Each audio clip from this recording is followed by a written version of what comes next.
Because there's still so much ahead. Call 850-399-9039 to learn more.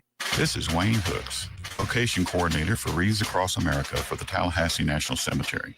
Please help us in our mission to remember the fallen, honor those who serve, and teach young people the true cost of freedom by sponsoring a remembrance wreath at wreathsacrossamerica.org/FL0055E by December 1st.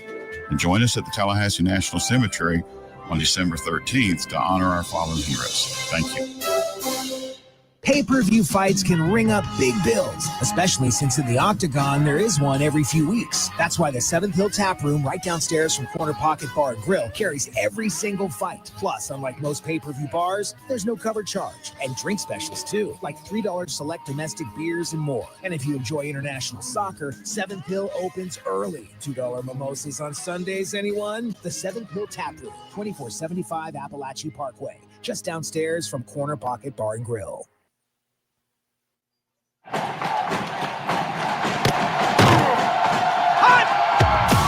Broadcasting live from Florida's capital city, this is the Jeff Cameron Show, brought to you by Orange Theory Fitness on Real Talk 93.3. Now, stop what you're doing and listen closely. It's time for the Jeff Cameron Show in 5, 4, 3, 2, 1.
Yeah, that's you supporting the only locally owned and operated radio station in town. Thanks for doing that. Appreciate you.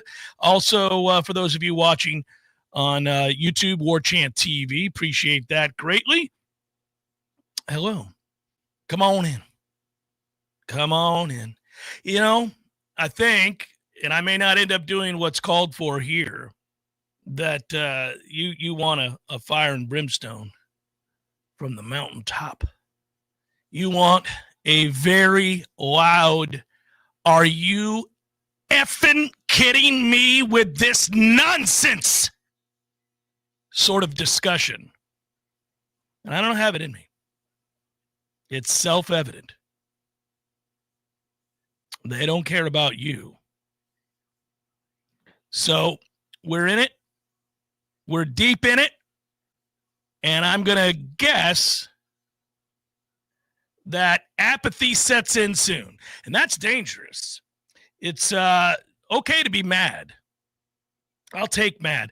I've been on the air for 27 years. I've seen the program be very good. The best in the country. And even before that, obviously, I was attending games and watching this program be built. And I've ridden the highest of highs because I'm emotionally, financially invested in the university. I care deeply. And when it's humming, man, is this place special? Is it something? It is something to behold. It's one of those rare places. You know, there aren't too many places in the country that can live up to Tallahassee in the fall and compare nicely to Florida State. Not too many programs that can even win a national championship. So it's something. It's great, you know. And I've always, you know, as I've gotten older, I've kind of thought, yeah, you got to take Taking into consideration that your school's won 3 national titles and played for many more, and people go their whole lives and that doesn't happen. So it's something to behold and to take in and to let wash over you and appreciate. And that's why we're so passionate. We want to try to sustain and chase that sort of excellence. You want to strive for perfection, knowing that it is so infrequent, but along the way you run into excellence and you hope to sustain a level of success that makes you the envy of all the competitive world in college football. That's the goal around here. That's the investment around here. That's the standard that you wish to operate at. And there have been times when those that were able to manifest that, to create that, who envisioned it and perfected it and accomplished it, allowed for that level of pride and adoration, and then also failed. Those same people, they also stumbled along the way. They lost sight. Their message grew stale, and it faltered. But you knew that, there is a standard. There is a way of doing things. There is a way that this thing should operate. There's a way it should look.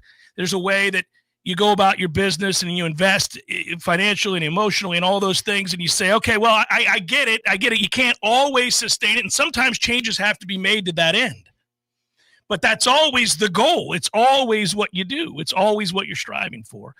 And this doesn't feel like that, does it? This doesn't feel like that.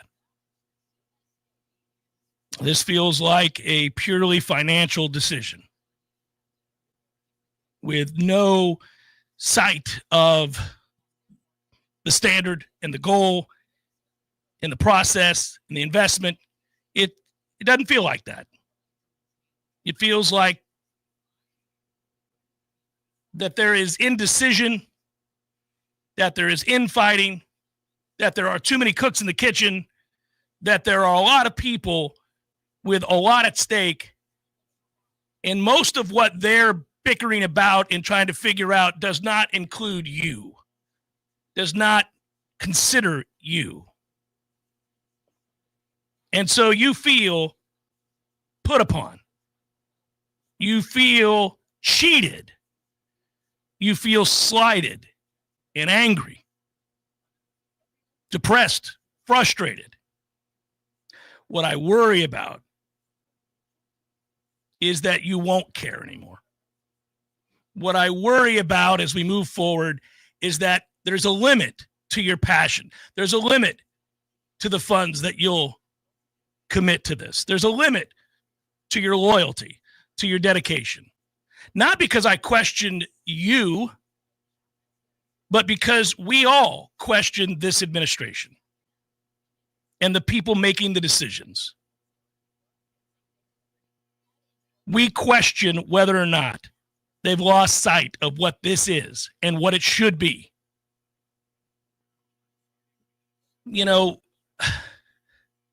There's not a sane person looking at this situation that says, post the undefeated season in 2023, that 7-16 is okay.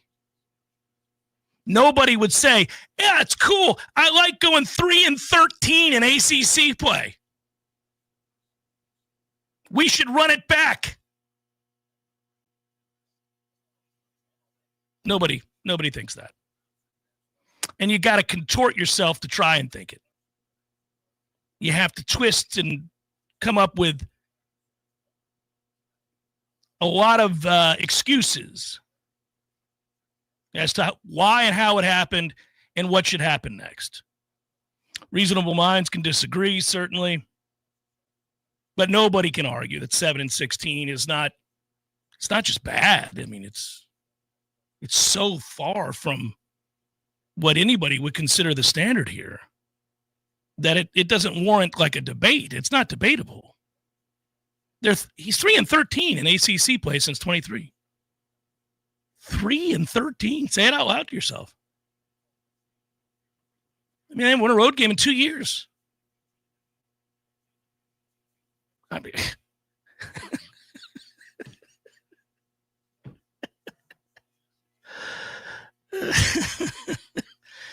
uh, 3-13 in the ACC. This is a butt cheeks conference. This is a joke of a conference. He's 3-13 in this conference and has been given every resource imaginable, more than most and more than anybody here prior. And this is what has been produced. Now, I don't have to go through those numbers to reiterate my point about how it is that he has failed. You know these numbers, and you know beyond the numbers. Hell, if you want to take the overall record, which is also just north of average, go ahead and extract, if you will, every win that you have over the likes of a Duquesne or an East Texas A&M or a Kent State. And then what is your record? I mean, it's something. We'll wait and find out together. I can't fast forward this. I just suspect that the level of apathy is going to be very, very dangerous and harmful to the program. I never tell anybody what to do with their money. I never tell people they should or shouldn't gamble, or they should buy tickets or not buy tickets, that they should care or not care. I don't do that. I give you my opinion. You can agree or disagree with it. But I certainly think that it's reasonable for people to take a break. To take a break from Florida State football until adults are running the program. It's awfully difficult to ask somebody to continue to spend more than they did previously when, we were winning games. Now they ask you for more so that you can watch them lose a lot. Not a little bit, a lot. 3-13 in ACC play. A lot. That's a lot of losing. That's up there with the dregs of college football. The worst in the country. But by all means, give a little bit more. We're about to fix it. We're going to get a little bit better, I promise.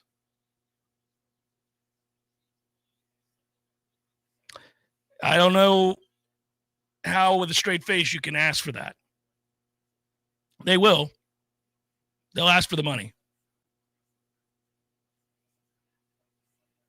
But I don't know how you do it and sleep at night. I also think, by the way, that when you put out a statement, one that if you knew you weren't going to fire him because you didn't have the money, which is clearly why you didn't fire him. Once again, if it were based on merit, I just cited the numbers.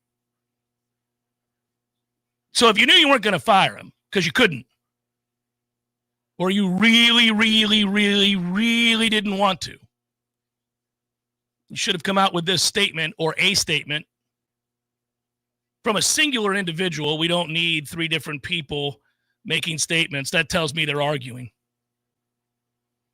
that there wasn't consensus, or that somebody wants credit or wants you to know their name or wants you to know they're involved or wants you to know that they're a part of something. But you should have done this after Stanford. I mean, everybody knew after Stanford what needed to be done. But if you weren't going to do it, then give the man and your investment the best chance to succeed by letting everybody know the situation here is stable. So if you're on this roster, you know who your head coach is going to be next year. If you are thinking about adding your name to this roster as a recruit, you know who your head coach is going to be. If you are currently undecided, being recruited, uncertain, the murky waters in Tallahassee have left me hesitant to jump in. I need some clarity. You could have done it. after Stanford. Because I don't want to hear about, well, they couldn't do that because what if they had lost the next? They weren't going to fire him. It wasn't ever going to matter. Clearly. So you should have just announced it then. Hell, you should have announced it perhaps before the season that this is a 2 or 3 year commitment that we're making to our head coach on the heels of 2-10. We know that 2-10 is unacceptable. It is not to the standard, but we believe Mike is the right guy to turn it all around. And to that end, we have made changes. We have brought in new coaches, new coordinators. We're going to take a good long look at the structure about how we run this thing. And this is going to take multiple years. Hang in there with us. Keep climbing, kids. But you didn't do that. You didn't do that. And because of that, this looks like a clown show. They look silly every day. This is not a personal attack. I've said many times. I get along with a lot of the people that I am absolutely criticizing here, whether that is our head coach and Mike Norvell or that is the administration. But there's nobody that could argue, no matter how much they like any of these gentlemen, that this was the right way to go about it. That they've handled this situation well. They haven't. I think there is legitimate interest. There will be legitimate interest when you make this kind of announcement as to what comes next. Who is fired? Who is removed from the process, from the involvement? Who's going to be part of the solution? What does it look like? What's the structure? I'm legitimately interested, but I get it when people say, yeah, I don't trust the people that are going to do the restructuring. I don't trust the individuals that are in charge of making these changes.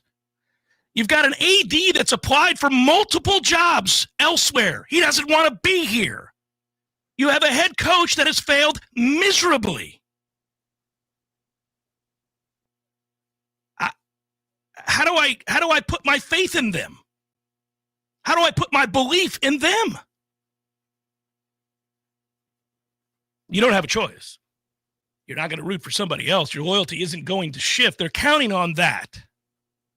I do worry about apathy, though. I seriously worry about apathy. Soon, the angry texts and emails and tweets and posts on the boards, those will begin to diminish. People will simply say to themselves, I've got better things to do. If they don't care about winning, neither do I. I live in a state with all water all around me. I can go to the beach.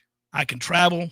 There are multitudes of big cities in this state and elsewhere. There are professional franchises who are dedicated to winning, who do care, who do invest, who do have a system in place.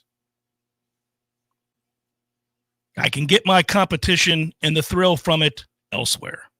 Until they are buttoned up in Tallahassee, maybe I should spend my time and my money elsewhere. And that has real effects on what a program can achieve, what it can be. And I can't make a good faith argument for you to not make that decision. For you to decide not to spend an exorbitant fee on your hotel room in Tallahassee as you're bent over a barrel simply for wanting to come and watch your alma mater play football. Not winning football, mind you, but football. It's Jeff Cameron Show, 93.3 Real Talk Radio, Warchant TV.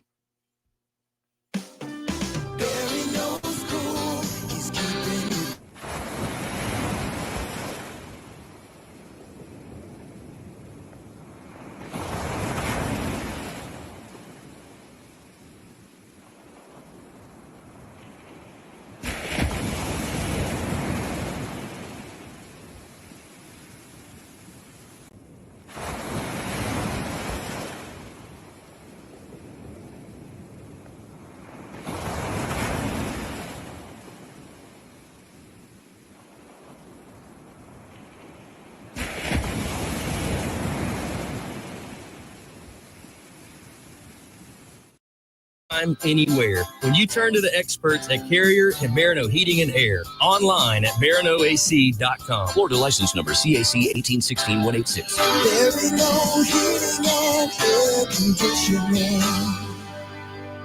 This is Shannon Young with Cross Country Mortgage. You've probably heard the saying, marry the house, date the rate. Here's what that means. If you love the home, do not wait on the perfect interest rate. You can always refinance later, and I can help you plan for that from day one. In fact, a lot of homeowners I worked with last year are refinancing right now and saving hundreds each month. Others are using the equity in their homes to invest, buying second homes or rental properties that are already building wealth. So whether you're looking to lower your monthly payment, get cash out, or start an investment portfolio, let's talk strategy. I'll walk you through your options and find the smartest financial move for where you are right now. You can find me at loansforknowles.com. That's loansforknowles.com. You can reach me at 954-369-6171. That's 954-369-6171. I'm Shannon Young with Cross Country Mortgage, and I want to help give you the keys to your next opportunity. Budget Blinds of Tallahassee is your local window covering experts. They do it all: blinds, shades, drapery, shutters, even home automation. And they'll be there with you from the design to the measuring to the installation. Budget Blinds is with you every step of the way. Hello, I'm Gary, the local owner of Budget Blinds of Tallahassee. Let us help you with your unique window treatment needs. Call us at 668-4835 for a free in-home consultation, or find us online at budgetblinds.com/Tallahassee.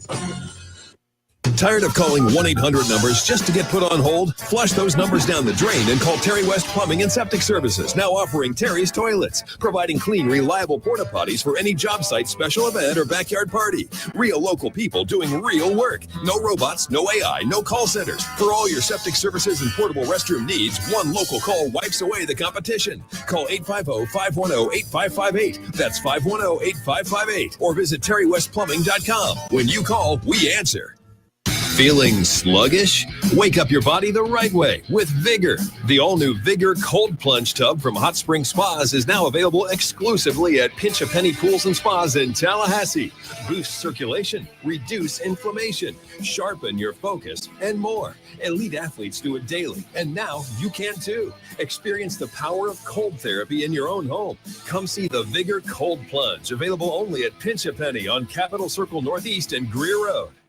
From the championship stage to coaching change and everything in between, Warchant.com remains your home for the best FSU football coverage in the business. Brutally honest columns and features, market-leading multimedia presence across video and podcast, the largest FSU fan community with a staff that combines for over 100 years of experience covering the Noles. When change comes, Warchant.com is your home for analysis from every angle. Warchant.com, your ultimate Seminole sports source. Sign up today. The Jeff Cameron Show is a production of the Warchant.com Multimedia Network. Check out Warchant.com today for the latest news inside Florida State athletics. That's Warchant.com. Now, back to Jeff on Real Talk 93.3. Hey, guys, your satisfaction is our top priority. May we offer you this alternative? That's sort of the reaction that we got on Sunday, right? That's what we got. I understand your frustration and apologize for any inconvenience that you've experienced. We value your feedback and take all concerns seriously. We are doing everything we can to come up with the best solution for your problem. Can you please provide me with more details about the issue you're having? I can fully understand and assist you at that time. Thank you. I can think of more. I'm just reiterating the ones that I remember from calls of complaint. I'm sorry, I didn't understand that. Would you like me to send you a text link right now that will take you to our app? I'm sorry, I didn't understand that. I like that, though. Your satisfaction is our top priority. I understand your frustration, and I apologize for any inconvenience that you've experienced. We value your feedback and take all concerns very seriously. I'm sure is that the voicemail message today? Yes. Well, and then also the other part of it is you're going to have a damage control PR firm come in, and you're going to say, all right, I need your 3 best suggestions. And they're vetting their candidates at the PR firm. All right, guys, I want you to lean in here. I got a big one. How about free nachos? All right? Huh? Everybody gets free nachos. You spin it. You spin it. Who doesn't love free nachos? With your ticket, you get the nachos and the cheese and the cheese. Extra cheese. The run up to next season will be fun. That's going to be a very interesting sell. Might I interest you into season tickets this year, guys? It comes with nachos. One of the first things I would do for sure is, if they care to, if they say yes to it, because maybe not everybody partakes, but I would offer an open bar party for everybody that worked for me at the ticket office. I'd say, all right, folks, we know what we just did to you. A lot of people are going to be feeling pretty low. We like to feed you first. Right. So we've got a $30 Golden Corral gift card for everybody. And then also we've got an open bar for you today, right now, 4 to 4:30 p.m. Open bar. Head over to the Champions Club. Cake stands all around. And at the end, we'll wrap things up. We'll tell you our plans for next season. But please, eat those nachos. That'll be a fun trip to Charlotte. So, Coach, about the 16 losses over the last 2 years, soon to be 17. It makes it difficult to end this game. Would not have been a big game regardless, because the two programs are face down in the muck. But yeah, that was they got a game this week, guys. It's against the University of Florida. How about that? Yay, football. You imagine in their group text that during the game, if they weren't all physically there, I can't imagine all 3 of the power brokers that made the statement yesterday were there in Raleigh, are texting to each other. Really? Question mark. Really? I don't know when. I don't know when that initial texting began. The chain that you're speaking of, the group text. I don't know which of the losses, which of the ACC losses, which of the road losses, which is all of them. When did it start? When did you was it the 3rd road loss? Was it the 4th? I think if I'm them, the instant after I see the football make contact with KJ Kirkland's helmet. Oh, well, you laughed hysterically, did you not? I take a pull from the nearest bottle, and then I text, well, maybe we should have told the people this after Stanford, guys. Mm-hmm. Mm-hmm. Next year's schedule is more difficult, by the way. It's it's just, the thing of it is, Tom, it's hard to win this league. It's just so hard to win this league. Apparently it's harder for us than just about any other program in the league in the last 2 years. Yeah. Mm-hmm. You know who joined the league and did so for no money and currently controls their own destiny in regards to playing for this league's championship? Yeah, SMU. SMU again. Yep, that's them. If SMU beats Cal, they're playing for the ACC championship. This is an also ran program that said, we got to get into a conference. We'll do anything. We don't even want money. We'll give you money. Just let us play in your conference, please. Okay, come on. Oh, and by the way, we're going to come real close to winning it from day one. From day one. One of the best parts of yesterday, it didn't have a whole lot of good parts. So Certainly my pro football team didn't add to it. All you had to do was not get hurt last night. That was the only thing you had to do. You could lose the game by 100, and we tried to. Mm-hmm. Just had to not get hurt. It was hearing that somebody closely connected to the situation yesterday informed those that might be interested in what was about to happen that they're drafting a statement with a shrug emoji. Like, they're drafting a statement. So that was one of the parts. So somebody that has been around a lot of these processes, is close to the situation, all they got for you is not unbelievable, no exclamation points or all caps or WTFs, just a shrug emoji. Like, I don't know. It's like a statement's being drafted. What you gonna do? I know what you have to ask, but I'm gonna beat you to the rhetorical punch with a shrug emoji. Mm-hmm. Well, I submit to you that from this point forward, when we discuss Florida State football, you just put the shrug emoji up on the screen. Just put it up on the screen. So you could have the PA guy go, "It's third down," instead of shouting, "It's third." You go, "It's third down." Shrug emoji. Just begin every Florida State football conversation with a shrug emoji. Just like next year, when we're going into the first game, we can say they're starting the season. Florida State football begins this Saturday.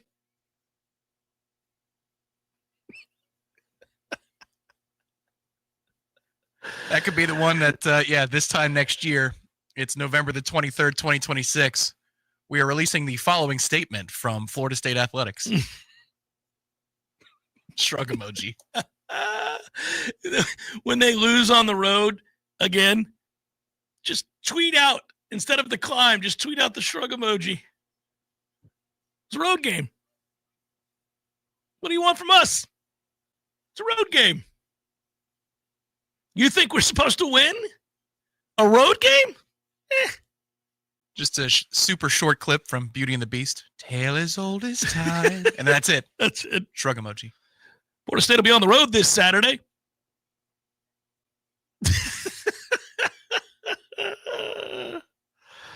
Oh, man.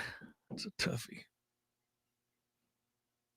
Tom, diehard fan since 1991. Full apathy has set in for me and all my Knoll friends. I still care, but I know what our ceiling is now. Our ceiling is Maryland's ceiling. Luke will get my 2026 battles in check, not Mike. Well, Luke will be happy to hear it. Coach Laux. Florida State's football failures are your lucky day. He would argue differently, partly because he has to, but he would say that no, you don't understand. A great football program has runoff that allows for the rest of the programs to succeed. Instead, our football program acts as the leech, which just takes and takes and takes and delivers nothing of substance to you, the fan, who pays and pays and pays and watches loss after loss after loss just to be told, what are you going to do? What are you going to do? It's a road game. Jeff Cameron Show, 93.3 Real Talk Radio, Warchant TV. Your local news now. With Thanksgiving later this week, hundreds of families in Leon County will now have... Introducing Harry's Plus. Oh, I've told you about Harry's razors before. Here's a little bit of the shaving cream they sent me. Thank you. Sent due to Beeper. Also, Harry's got the travel pack razor. I got the Harry's in the back bathroom. I got the Harry's for my kids. What are we talking about? Well, they're high school kids. One of them's a senior. He needed a good razor. Harry spent 10 years developing their most advanced razor yet, an entire decade of R&D for the smoothest possible shave. And I can attest to that because I shave every morning with Harry's. And you won't find a better blade. And I've tried all of them. refined blade technology. I could tell you about that. I could talk to you about the quality, the barbershop quality shave. Feels like almost like a straight razor. It's unbelievable. And their razors still cost less than Gillette Fusion, which is crazy. So you get this premium shave without this exorbitant price. Risk-free trial right now. If you don't love your shave, Harry's will make it right. No questions asked. Here's what you do, guys. For a limited time, our listeners can get the Harry's Plus trial set for only $10 at harrys.com/warchant. Get you a Harry's razor. The set includes the all-new Harry's Plus razor, one refined 5-blade cartridge, a 2-ounce foaming shaving gel. Got that too. Yeah. And travel cover to protect your blades when you go on the road. Just head to harrys.com/warchant to claim this offer. And after you purchase, they'll ask where you heard about them. Please support this show, the Jeff Cameron Show. Support Warchant. Tell them that we sent you. That's right. harrys.com/warchant. Beacon 24/7 Alerts app in your app store. Brought to you by the Florida Division of Emergency Management, the University of Florida, and the Florida Association of Broadcasters. Hey, Jeff, what's up, buddy? I was just thinking, I never tell you that when you grow up, one of the things that you'll miss are the games that you created with your friends in the neighborhood. Oh, good days. So I would have my buddy come over, and then we'd make up these games that were kind of like a hodgepodge of every game that you've ever played. Kind of like the bikes we built. Correct. Yes. And it's a grand experiment. In the beginning, nobody knows how to play the game, and you argue about what the rules are going to be. And in the end, everybody knows how to play the game. By the end of that summer, you know the rules, the neighborhood know the rules, and you play that game like it's the greatest game ever played. And you still try to break the rules, right? Oh, if you ain't cheating, you ain't trying. But at the end, Eddie, you're never going to play it again, and you'll think about it the rest of your life. And the best game you ever played was that game. Never been a better one. Hey, you want to have a Gordo Smash, Jeff? I do. I'd like that. Gordo's, bringing the flavor and flair of Cuban food to Tallahassee since 1996. The Jeff Cameron Show is a production of the Warchant.com Multimedia Network. Check out Warchant.com today for the latest news inside Florida State athletics. That's Warchant.com. Now, back to Jeff on Real Talk 93.3. Jags and Knowles writes, are we cursed? My cojones have been pulverized. Welcome, everyone, to the Jeff Cameron Therapy Show that now takes place every Monday, certainly after road games.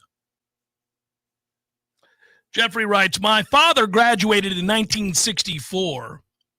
I grew up a fan all my life, 52 now.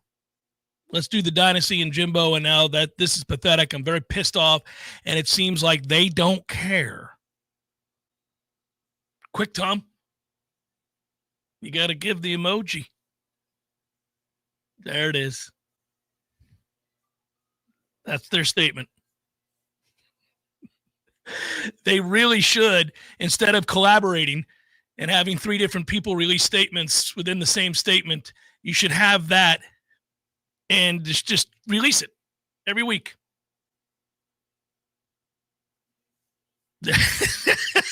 Send you that with your tickets.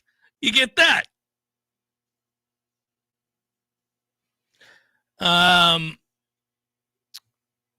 Two-time vet writes, why do people always speak about how much they like Mike as a person when they discuss his mediocre performance as a coach? Was Taggart not liked? And that's why the admin got him out of here? No. He was liked okay. There were things behind the scenes while Willie was here that made people angry regarding the effort. But he was amenable enough. I think the reason, frankly, that people bring that up, I know, speaking for myself, that when I give an impassioned take, or I have a thought on an issue, or I'm expressing myself in colorful terms, I know sometimes that can come across as vitriolic, that crosses a line into where people think that it's personal. And I don't want them to think that it's personal. Now, maybe I ought not do that. Maybe I ought not cater to that and worry about that. But I have had people tell me before, You sound like you hate him. And I don't hate him at all. Nothing could be further from the truth. I do not hate him. Hate is not involved in this discussion. My passion stems from his failures, and only his failures, to do his job adequately. And my frustration is specific to the wins and losses. Now, this has tentacles. I hate Gus Malzahn's offense. I think it sucks. Tommy's a terrible quarterback, and we shouldn't have brought him in. There are a lot of things that we could talk about, but it's not personal. It is not. And I think that's why you hear so many give the caveat, because if you've been around Mike and you've had the chance to talk to Mike, like on and off the record, you'd like Mike. And I think that people want to go out of their way to let you know, hey, I don't despise him as a person. He's just failing at his job. And that's why they do it. Maybe I shouldn't do it. It should just stand to reason that it's not personal. But I do know that when I'm impassioned, it can get colorful and people are like, man, it seems a little bit more than frustration. Is there another thing in there that he's not saying? Right. Yeah. And I don't want people to think that. And that's true. Really, I would say that whether we were talking about, Michael Alford or Peter Collins or the president or any of the people involved. Seth writes, Collins is an embarrassment. Ian writes, looks like the era of being a punchline will continue. The once great program is now a bottom feeder in the ACC and spent millions on this. All accurate descriptors of Florida State football currently, aren't they? Literally a bottom feeder. Yeah. Yeah, no, that's not like an over dramatic way to describe Florida State, overly dramatic way to describe Florida State. Like sometimes you do it to make a point. Sometimes you'll overstate what something is or is not solely to make your point known that you're frustrated. In this case, we're literally the bottom feeders of the ACC. It's us and Boston College and others of that ilk. What gets wild here is the what's next part of it. The next 30 days, the changes that are made. Of course, you got signing day 2 Wednesdays from now. Mm-hmm. And that'll be its own thing. And then in January, you have portal, 15 days of portal. Mm-hmm. You can have news in between then in which there are breaking stories that players intend to enter the portal. That doesn't have to occur during the 15-day window. Those stories will be written. Like this dude intends to enter the portal, tampering, all that kind of stuff. That's going to happen. To me, what's fascinating is locking down the whispers about one or both coordinators being gone. And this is the speculation part of the business, and this is not reporting. But, I mean, Gus apparently interviewed for the Archie job, all right? Mm-hmm. There were rumors that Gus was going to retire. Is Tony going to be here? That tweet is still really weird from a couple of weeks ago. It's been real Tally or thank you, Tally, last game of the season. It didn't read simply as just a home finale send-off tweet. Right. It was a little strange. Hey, you get a sense that neither of those two guys are going to be back, right? One or two, right. All right, okay. Okay. So who you attracting to this? Right. Come on down. And for who's next? And for how much money? Because this is the thing. Part of the talking point was, well, it's not just the buyout for Mike Norvell. It might be the buyout or will be the buyout for all the assistants. Well, it seems like one or both might be leaving under their own accord, which, again, don't know for a fact, but those whispers are loud enough. Helps you financially, by the way, if they do. It would. Absolutely. Mm-hmm. So the buyout wouldn't necessarily be a ton, although I think you're probably playing chicken there about who you're fired, no, I quit, that kind of a thing. You might have to get into that, which nobody wants to. Who wants to come here? For how much? And now openly ask the question, are you going to overpay for a coordinator with an eye towards that being your next head coach if it fails again?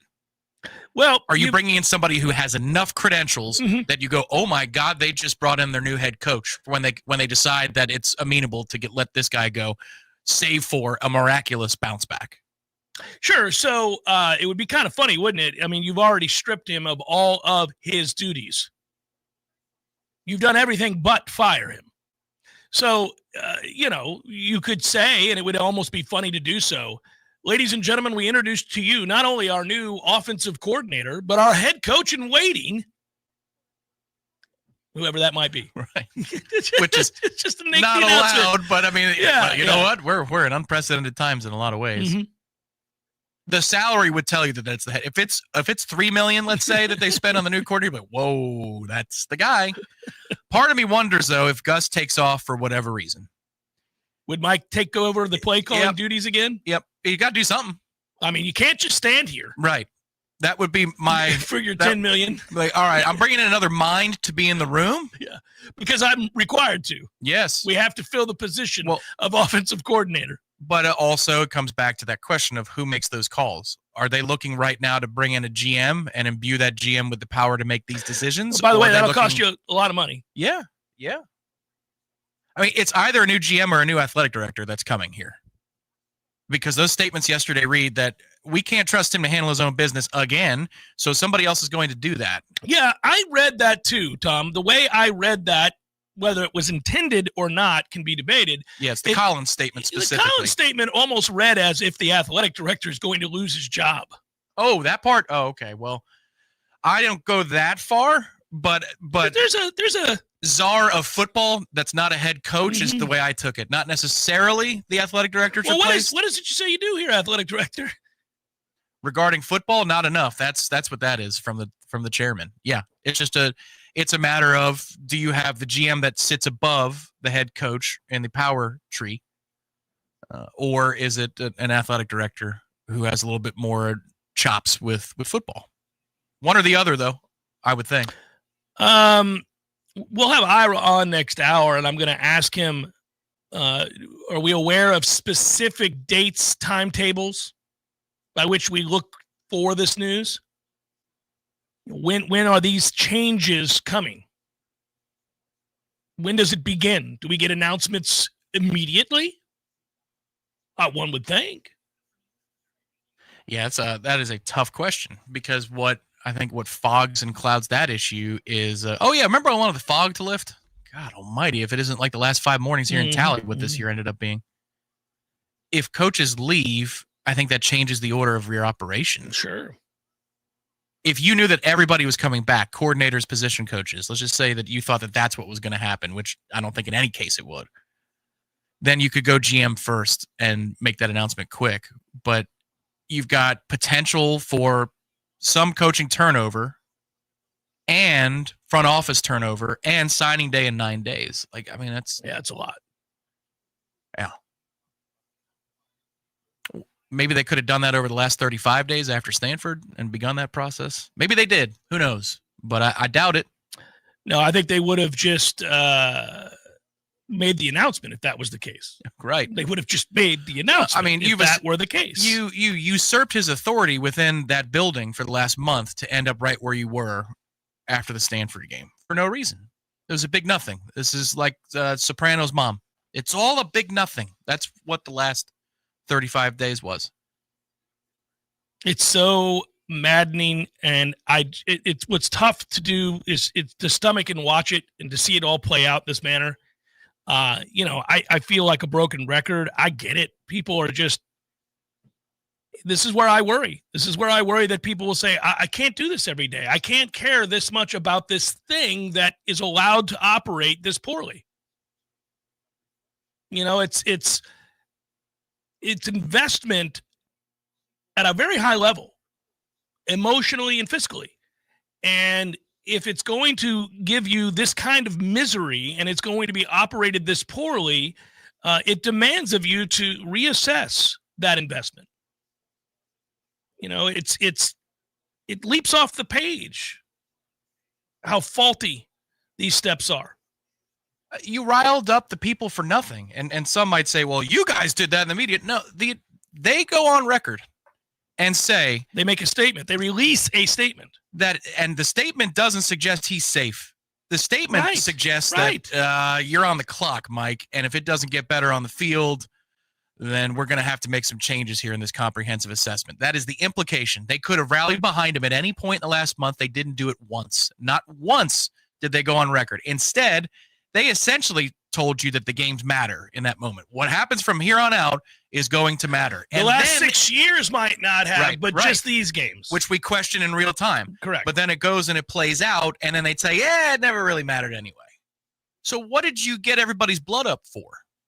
Because you felt like you needed to say something in that moment? That's not a reason to say anything. Right. The reason they felt compelled to say something was that they understood losing to Stanford is embarrassing and pathetic. And they knew that the outrage was tangible. People were incensed that that could happen. Again, we found ourselves back where we were at the end of last year, in that place that Florida State should never reside, which is the bottom of the conference. That's where we were headed. And in that moment, it was crystallized. So they felt compelled to release a statement. And this is where the nuance lives. I think that statement in and of itself means that we got the money if we need to do it, if we deem it necessary to do it. So I think this is a choice. There's an oversimplified idea out there in the last 24 hours. They never had the money. They were never going to do it. If that is true, then what would be the reason for the Stanford statement? Vanity? Like, what would be the reason? They're going to bluff and lie to you all the way down the line, knowing that they don't have the money. Why would they do it? So one way or the other, if you're that person who says they never had the money, you should be furious with them on the way they handled it then, because that was just a 1 month lie. Or you can accept that they did have the money, and then they decided at the 11th hour, no, we don't want to do this. Well, I think the latter is true. I think they did have the money. I think they chose not to spend it. They chose not to spend it. They didn't deem it fiscally responsible to do it. But again, I think you could have arrived at that long before you did. Well, yeah, it tells me that they never thought that situation would present itself. And so this was botched from the word go. I don't know how they didn't think that. I mean, they had 2-10. Well, they're 2-10 in their hands. There's no Occam's razor to explain that statement and where we are yesterday without something being screwed up. Something has to be screwed up. I don't believe that the parties involved are on the same page. Fair. It does feel like that. I don't think they're on the same page. I think there's probably somebody in that group that would like to see a change made, and now.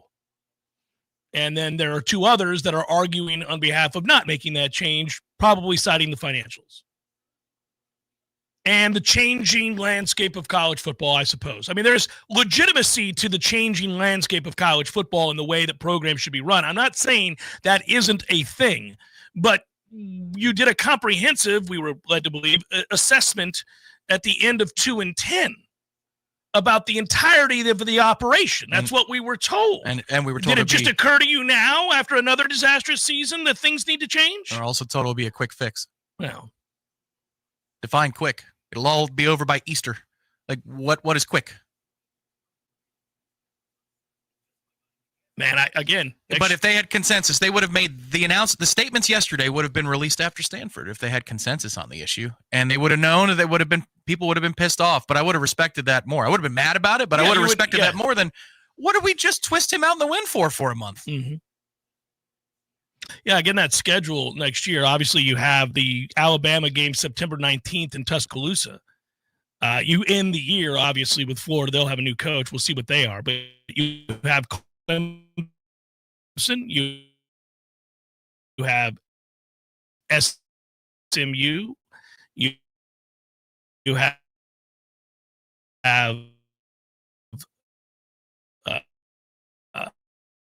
Miami, you have Pitt, you have on that pick numbers just to get put on hold? Flush those numbers down the drain and call Terry West Plumbing and Septic Services, now offering Terry's Toilets, providing clean, reliable porta potties for any job site, special event, or backyard party. Real local people doing real work. No robots, no AI, no call centers. For all your septic services and portable restroom needs, one local call wipes away the competition. Call 850-510-8558. That's 510-8558. Or visit terrywestplumbing.com. When you call, we answer.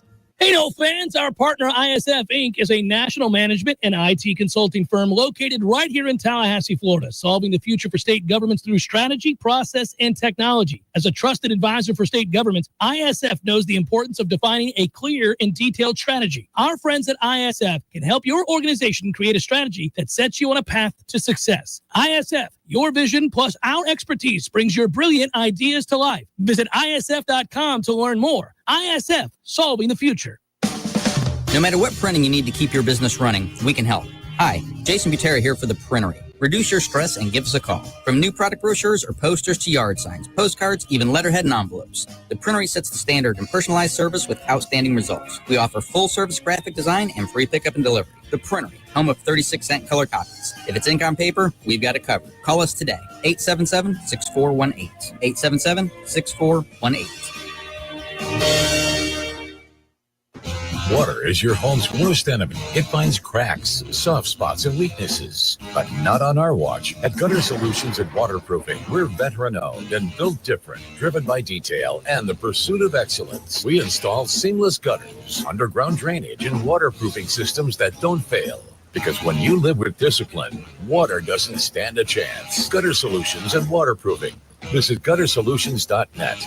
With us, it's personal. A roof isn't decoration. It's your home's first line of defense. At GSWP Roofing, we treat every build like it's mission critical. We're GAF Master Elite certified, led by a former Marine, and we don't cut corners. We execute with discipline, precision, and materials that hold the line. Storm after storm, year after year. Repairs, replacements, full installs. This is roofing done by the book. No excuses, no shortcuts. GSWP Roofing. Online at gswproofing.com. With us, you're covered. License number CCC 1335048. Love to compete on the dartboard? Then it's time to head to the CP. The Corner Pocket Bar and Grill is Tallahassee's premier dart bar, featuring steel tip boards and soft tip internet play. The Corner Pocket hosts leagues and tournaments regularly. Just check out their social media to find a time that works for you. And in between games, grab a pint and a bite in the cool AC, or enjoy yourself outside on the deck. Whether you want to catch a game or start one of your own, the place to be is the Corner Pocket Bar and Grill, 2475 Appalachian Parkway. Tallahassee loves the Corner Pocket. Coming up next, more of the Jeff Cameron Show, live and local on Real Talk 93.3 WVFT, Greta, Tallahassee.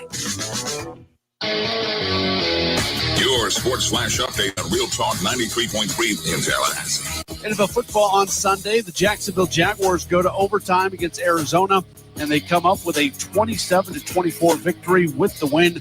They have won 3 of their last 4. They improved their standing in the AFC playoff picture. Trevor Lawrence, 18 of 30, 256 yards, 3 touchdowns. However, he was also responsible for 4 turnovers occurring in different ways. Jaguars play the Titans coming up next Sunday.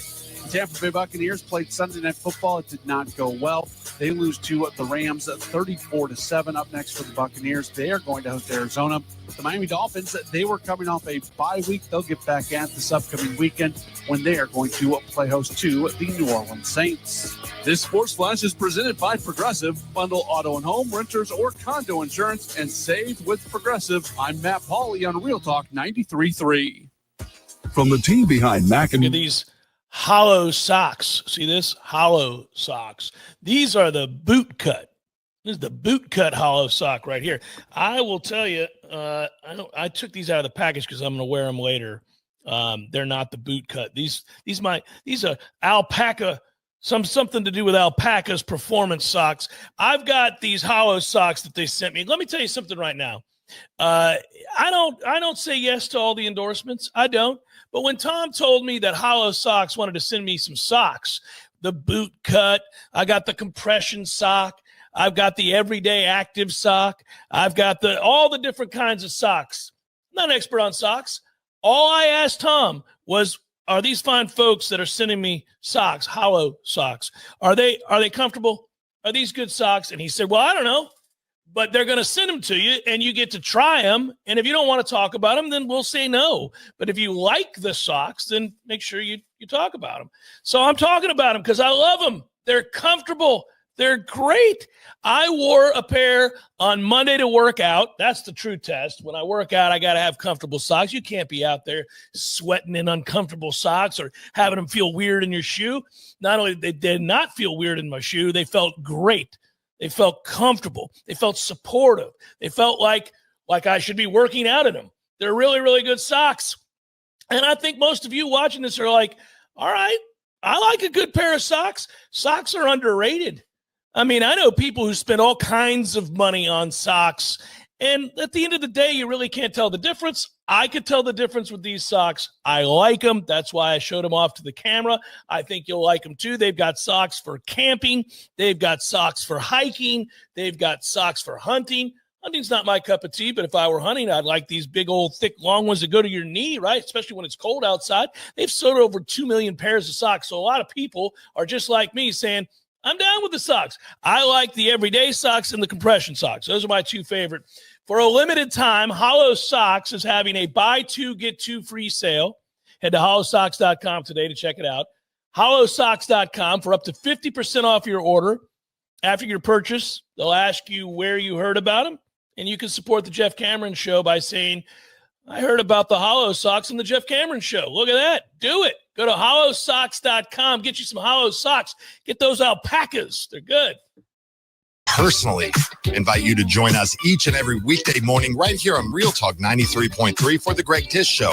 We have the best guests in Tallahassee. We play the funnest games like Give Me a Second, the movie clip game, and everybody loves a food segment every weekday morning at 6:45. So start your day with Tallahassee's morning show, the Greg Tish Show, right here on Real Talk 93.3.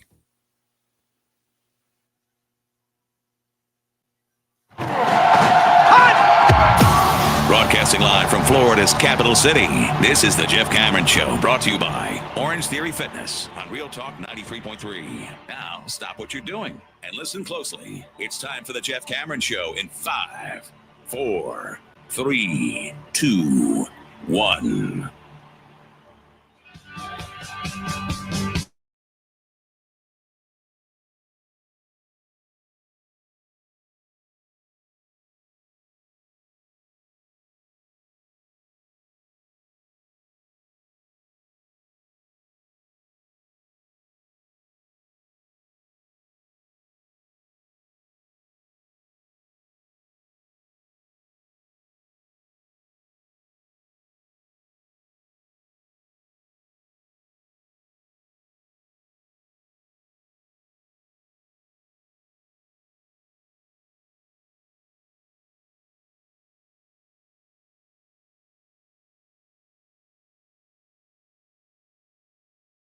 Enthusiastically optimistic about my life and the people in it. Not about Florida State football. That'd be foolish. There's evidence to tell me I shouldn't do that. But it is Thanksgiving week, and I am going to share it with my family, and I'm going to watch football, and it's going to be glorious. I'm also going to eat too much. I do that every year. My mom makes an unbelievable clam chowder. And she has taught my wife how to make this version of her clam chowder. And she has now perfected my mom's recipe for clam chowder.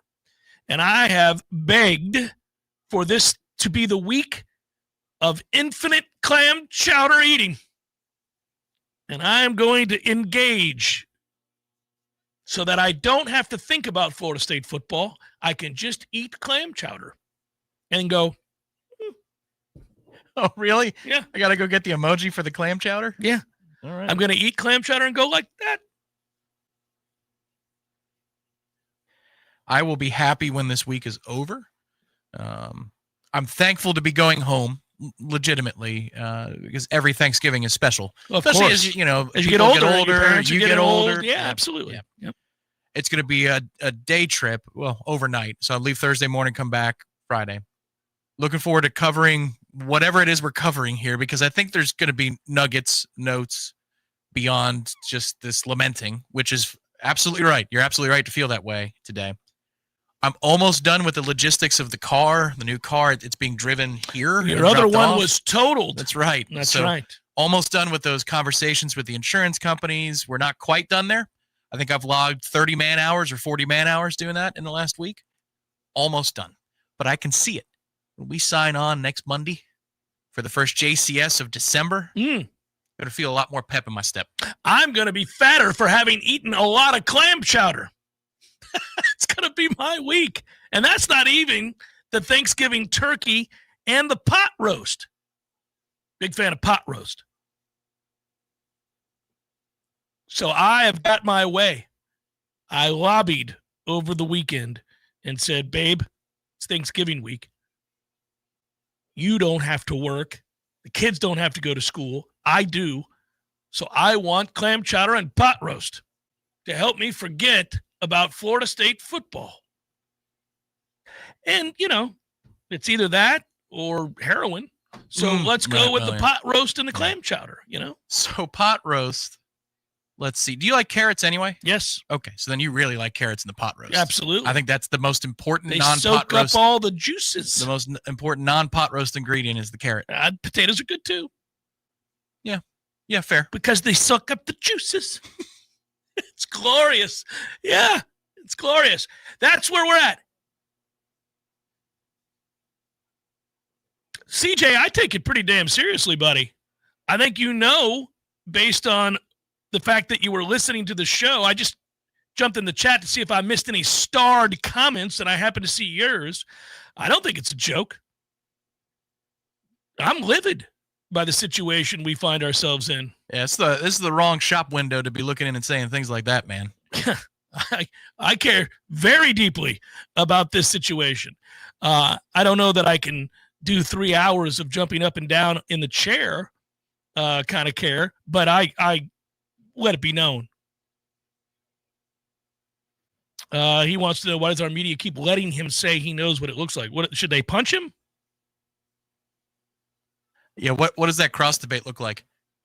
You're not allowed to say that, Mike. Yeah, you throw a shoe at him? Liar! What are you supposed to do? He's going to say it. They've asked him whether or not he thought that he had met the standard of Florida State football. That was a specific question asked of him, and he said, hell no. You can't get more direct than that. I think we've been pretty passionate about this topic for a while. So, yeah, look, you're not there to start a fight when you go to those media availabilities. You can ask him questions. He's going to say what he's going to say, and you won't like what he says. That would be the retort. Is there something in your head that you wish he would say? Like, what is it? He's not going to. I'll ask you the question. So my wife asked me this morning. She doesn't pay close attention to all this. What are we getting into now? No. She asked me this morning because she knew we watched the game together on Friday after I got done with the first quarter watch along with you. She was sitting out there with me. We watched that game. She's a Florida State alumnus. She loves Florida State, but she doesn't pay that close attention to it. She's not a big sports person other than when Bryce or Clark is playing sports. Then she's a big sports person. She'll go to a Bucks game with me. She likes the Bucks, that kind of a thing. But not all that interested on a day-to-day basis. She knows what I do for a living, so occasionally she'll ask a question, and it's usually something that one of her friends asked her about. Like, well, what does Jeff think about the incompetence at Florida State? Like that kind of stuff. I'll ask him, that kind of a thing. So, objection, premise of the question. So she said to me, do you think that Mike would offer up maybe to leave on his own? And I said, well, wouldn't that be great to walk away from $58 million to do us a favor, babe? They could make it untenable for him. Just start leaking stuff out about him. Oh, geez. So my wife got sinister. It was great. She turned into Brimley. It was so great. I was so proud of her. She had reached a breaking point. She went from indifferent to sinister in mere moments. She goes, just leak things to the right people. Remind me never to piss her off. I was like, that is impressive. I said, babe, why would you do that? Well, we don't need to pay him the money. He's not doing the job. He should leave. But he's not going to, babe. That is a pie in the sky. You're in a fantasy world if you think my man's just going to walk away from $58 million because he's not succeeding. He's not going to do that. While you are 100% correct, nobody ever would. I did take note of the tenor of today's press conference, which was still that of a funeral. And I find that fascinating because one could think that in that moment you get the vote of confidence, you're at your lowest point for whatever reason, and we all know the reason that you got the vote of confidence, you're not fired. Holy cow. You get to do this. Yeah, you could have walked in brazenly. This is the opportunity, the do-over. You get your third strike. You didn't even you're up to 3 or maybe 4 strikes. Oh, and they're giving it to you here. No, we played 9 innings. There's 100 and something strikes having been thrown. And here, they buddy. said do-over. You get another do-over. Man, you would think that his shoulders wouldn't be tense, that his voice would be full of power. He's embarrassed. He's embarrassed. Yes. He's up there having to talk about another loss. I'm sincere when I say this, and I've said it for years, not just about Mike, but about all coaches. Now, again, it's relative.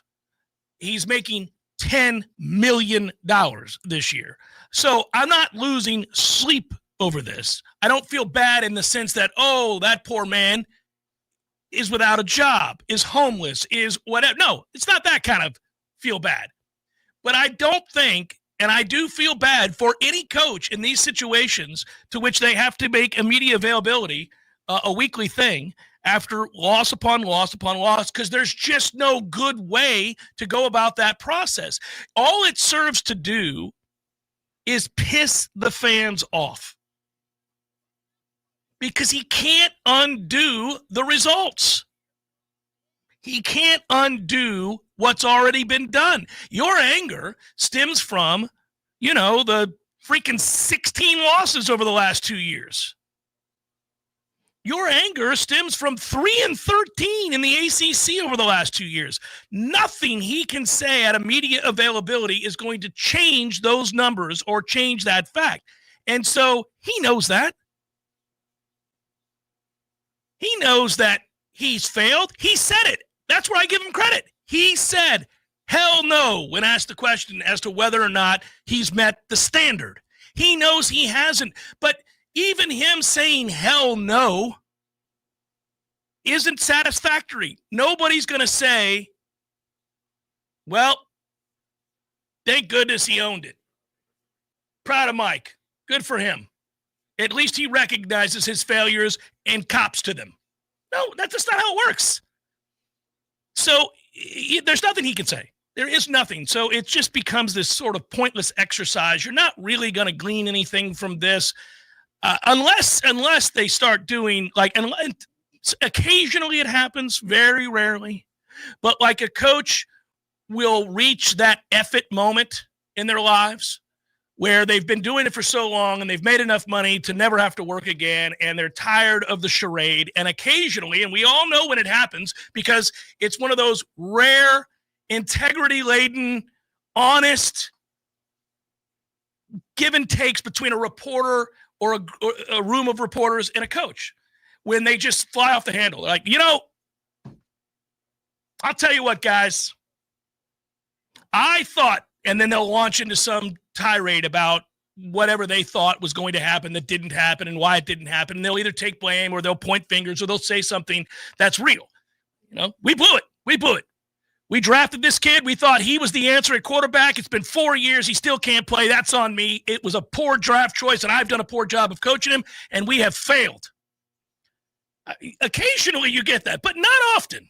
Not often. Turns out people like having jobs and collecting large sums of money. You got something like that from Mike himself 2 or 3 weeks ago when he said that they're going to hoist the trophy, and he says that's going to piss some people off because he said we're going to do it here. And he says that's going to piss some people off, and to tell you the truth, I don't care. I mean, that's where he is in theory today, which is I don't care that you're mad that I'm coming back. Those are his words from a couple of weeks ago. What was interesting, though, is that's not true. He does care. Today shows you, because that had the energy of a post-game presser at Stanford or at Clemson. It wasn't about charting the new course. It was still about wallowing in the failures of the current one that they have not completed. And that I found interesting, because that tells me that he does not feel relief on this day. In no way, form, or fashion does he feel relief. I think he's in disbelief. Say, oh my God, they're bringing me back. Well, he was presumably he was part of the meetings that they had last night. There was or on Saturday. Yeah, I mean, they've had meetings all weekend. They're not meeting to tell you, hey, good job on another road loss. They're meeting to talk about your ineptitudes. But in those meetings, I'm sure it was said to him, this is what we're going to do. And you see, when you are usurped and you have no say anymore because you have failed in your efforts, then you are stripped to some degree of your dignity. And it is very difficult to operate with your chest out when you feel like a failure and you have been told through action that you are. It is very difficult. We've been in those meetings in company settings. I believe we've shared the room for a couple of these in which something is handed off to somebody else. Mm-hmm. And we all know why it's being handed off. Yeah, it's uncomfortable. So does the manager knows. Everybody knows. Everybody knows. And you just have to sit there and everybody goes, can this meeting be over? That's a toughie. Bob's not going to respond well to that. That's you pat Bob on the back. Yeah. See you at lunch, guys. And yeah, more awkward actually is the first 5 seconds when the meeting's over and you get with your colleagues and you go, ooh, that was something. No, decaf. I'll take decaf over. Yeah, no, thank you. That's what we're watching right now. That's what those statements were. Well, we're back here again. He's going to do even less, and he's going to get paid full freight to do it. Sign up now. You going to do the emoji? Oh, sorry. You got to do the emoji. We got to get this on a shirt. You got to do the emoji. I love this guy. He kind of looks like the Eminem guy. He's also got a little snark in there. Yeah. He's like, what did you expect? It's not just shrug. Like, he's got a little what did you expect in his body language. CJ, that question's been asked. That question, I'm paraphrasing, has been asked of him. He's been asked every which way to Sunday about the changes that are necessary and why they're not succeeding and what he expects to be different. He's been asked everything under the sun about on the field operations, off the field operations. It's all been asked. It's all been asked. You just forget because it's a 600-word answer that with a lot of you-knows doesn't take you anywhere. Yeah, you're not getting the answer you want. It's not the question. The questions have been asked. The answers are not satisfactory. They can't be.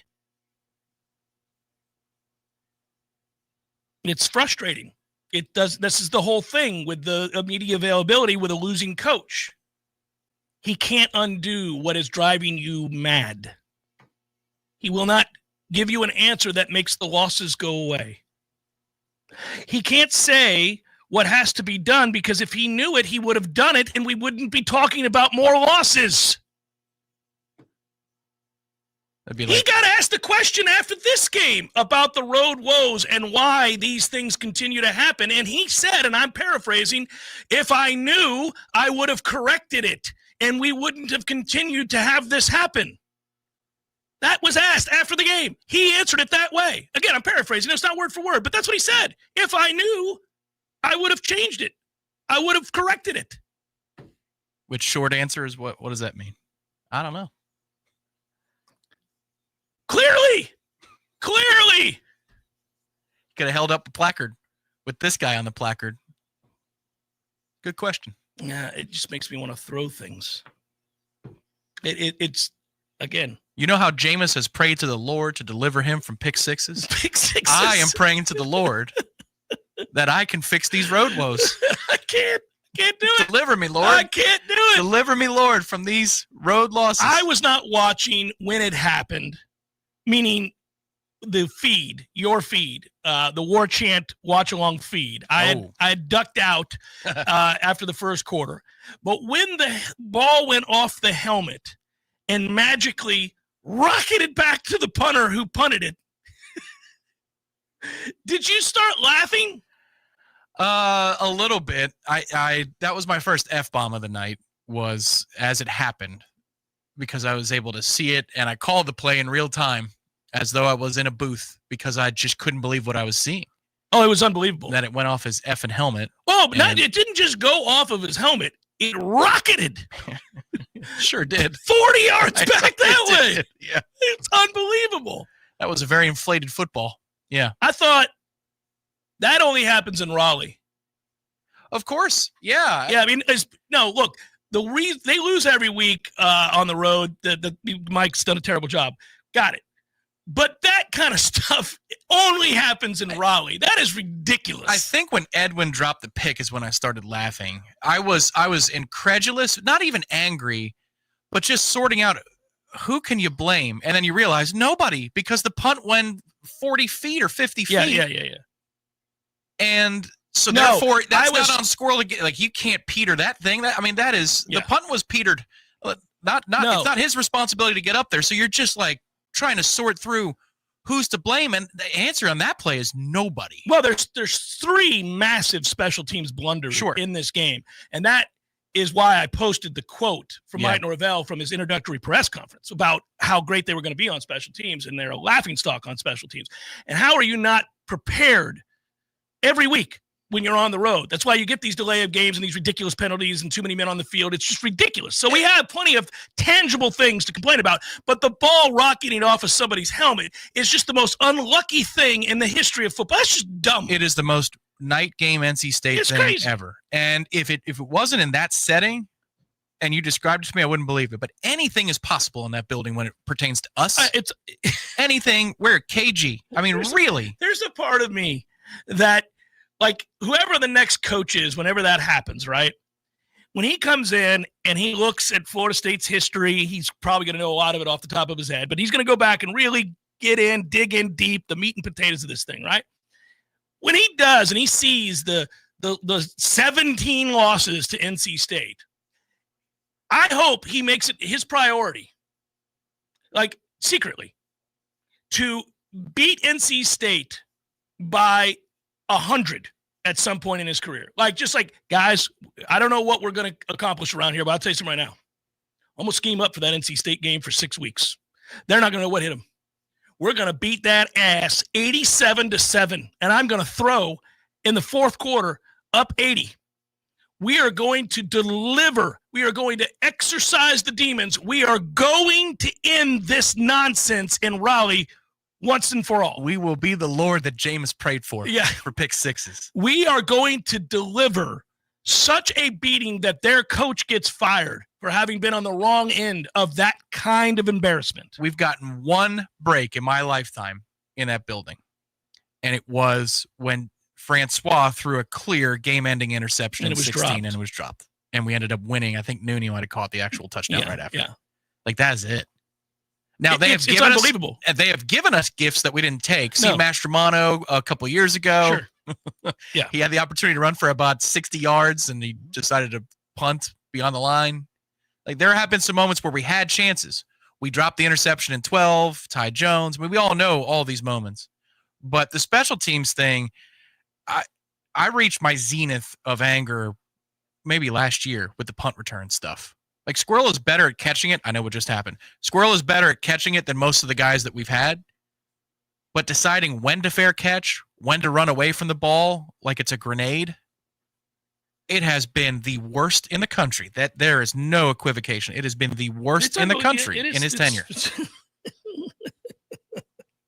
It's one of many things that you can continue to have to talk about and vet, and in doing so, you just start laughing, or you do the whatever emoji. I don't have the energy for the emoji. I still have the red emoji. I'm angry about that still. That's the one thing that I don't know I'll ever be apathetic about.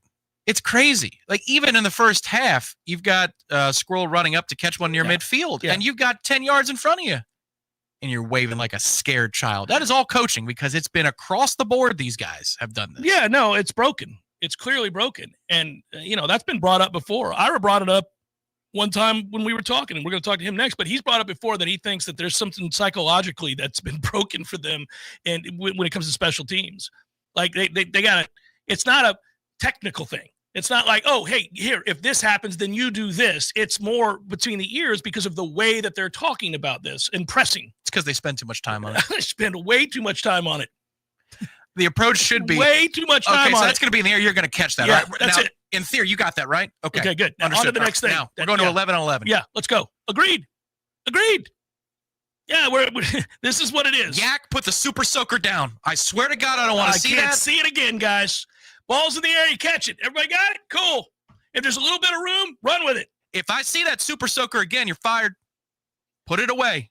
That's for the Memorial Day party. They're not allowed to hit you before you catch it. Now, it sucks if it happens, but if they hit you before you catch it, it's a personal foul on them. We'll take those yards. You'll be all right. You're a big boy. So don't worry about it. Just catch it. Even if there's all kinds of people around you yelling and stuff, it's okay. Just catch it because they can't hit you. And if they're not near you, you're actually allowed to catch it and run with it. You did it. You brought the Super Soaker out again. Go sit in my office and wait for me. I'll see you after practice. It's unbelievable. But that ball bouncing off the helmet just elicited laughter. I just thought, are you effing kidding me? That just happened. Like NC State people should be calling me to apologize. We're sorry. We didn't deserve to win the game. We know that. We haven't deserved to win many of these games, and I don't know what to tell you. It's crazy what happens. I don't know what you guys did, who you pissed off, but it's all exacted here in Raleigh every time you show up. I got to tell you guys, that's the only game I buy tickets to at home every couple of years because I know some weird stuff's going to go down, and we're going to win. They should play yakety sax every time Florida State enters the stadium on the road. Right as we come jogging out. Hell, I want him to start doing it here at Doak at this point. Jeff Cameron Show 93.3 Real Talk Radio, Warchant TV. Irish FL joins us next. And here come the leaves. Thousands of them falling fast, covering every inch of the yard. But wait, who's this rushing in? It's the Lawn Johns with the ultimate fall cleanup blitz. From clearing leaves to fresh pine straw and mulch, the Lawn Johns dominate the field, your yard, so you can focus on what matters. Grilling, chilling, and cheering on your team. Don't let leaves sack your game day fun. Call the Lawn Johns today and win the battle of the backyard. The Lawn Johns, your lawn, our game. On the front lines, fighting the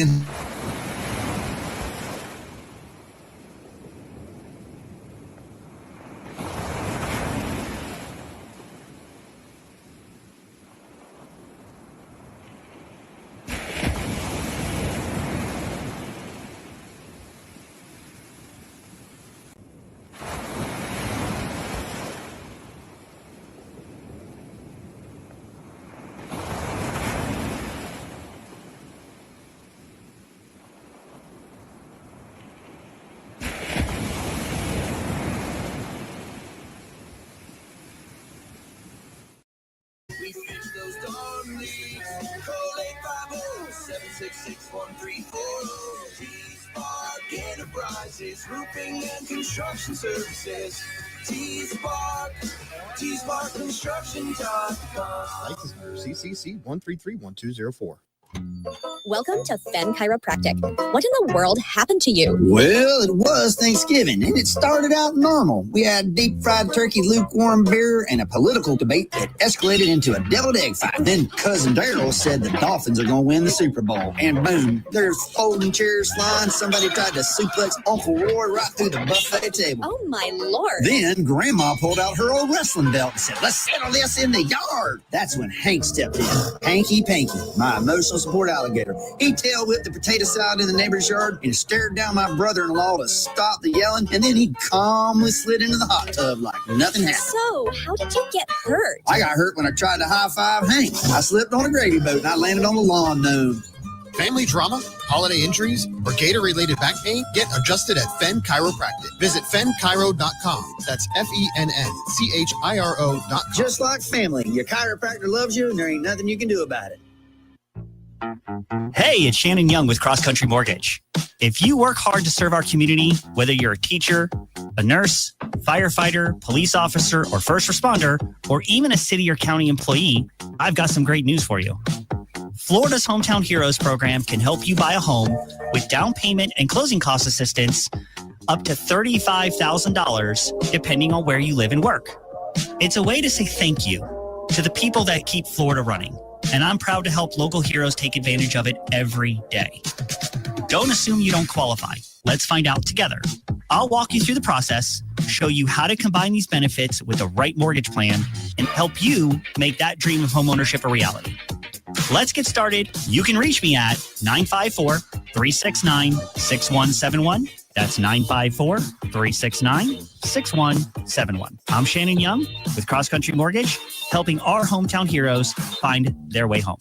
From the championship stage to coaching change and everything in between, Warchant.com remains your home for the best FSU football coverage in the business. Brutally honest columns and features, market-leading multimedia presence across video and podcast, the largest FSU fan community with a staff that combines for over 100 years of experience covering the Noles. When change comes, Warchant.com is your home for analysis from every angle. Warchant.com, your ultimate Seminole sports source. Sign up today. The Jeff Cameron Show is a production of the Warchant.com Multimedia Network. Check out Warchant.com today for the latest news inside Florida State athletics. That's Warchant.com. Now, back to Jeff on Real Talk 93.3. Always fun. We do it every Monday. We welcome in my cohort, Irasfel, Warchant.com. Busy time. And I would invite you to go read over at Warchant.com his latest on the administration and what they're attempting to do. Hello, Ira. How are you, brother? I'm great, Jeff. How are you doing, man? I'm all right. Outside of watching this sorry-ass football team, I'm all right. It's only when I'm doing that am I not all right. Everything else is going well. All right, so here's what I'm going to ask you, because I've thought about this a little bit. And if I were to try to make the case, I guess, for all of this, the changes that I guess will be coming here soon structurally, I would say this. I would say that if you're going to do, and this is what I'm going to ask you, what you think it looks like, if you're going to do a wholesale reworking of the program and try to build a modern football operation for what it should look like in this era, then you can make the argument that, well, that's not sexy. It's infrastructure work. It's fixing the plumbing. It's essential, but not sexy. Nobody's going to be jazzed about it. If the goal is to do all that while they're stuck either paying Mike too much money to coach or paying him too much money to go away, then such that they'll be ready for the next more competent coach to come in and have an NFL-style personnel operation built from the start, then I suppose I get it. Is that what's going to happen?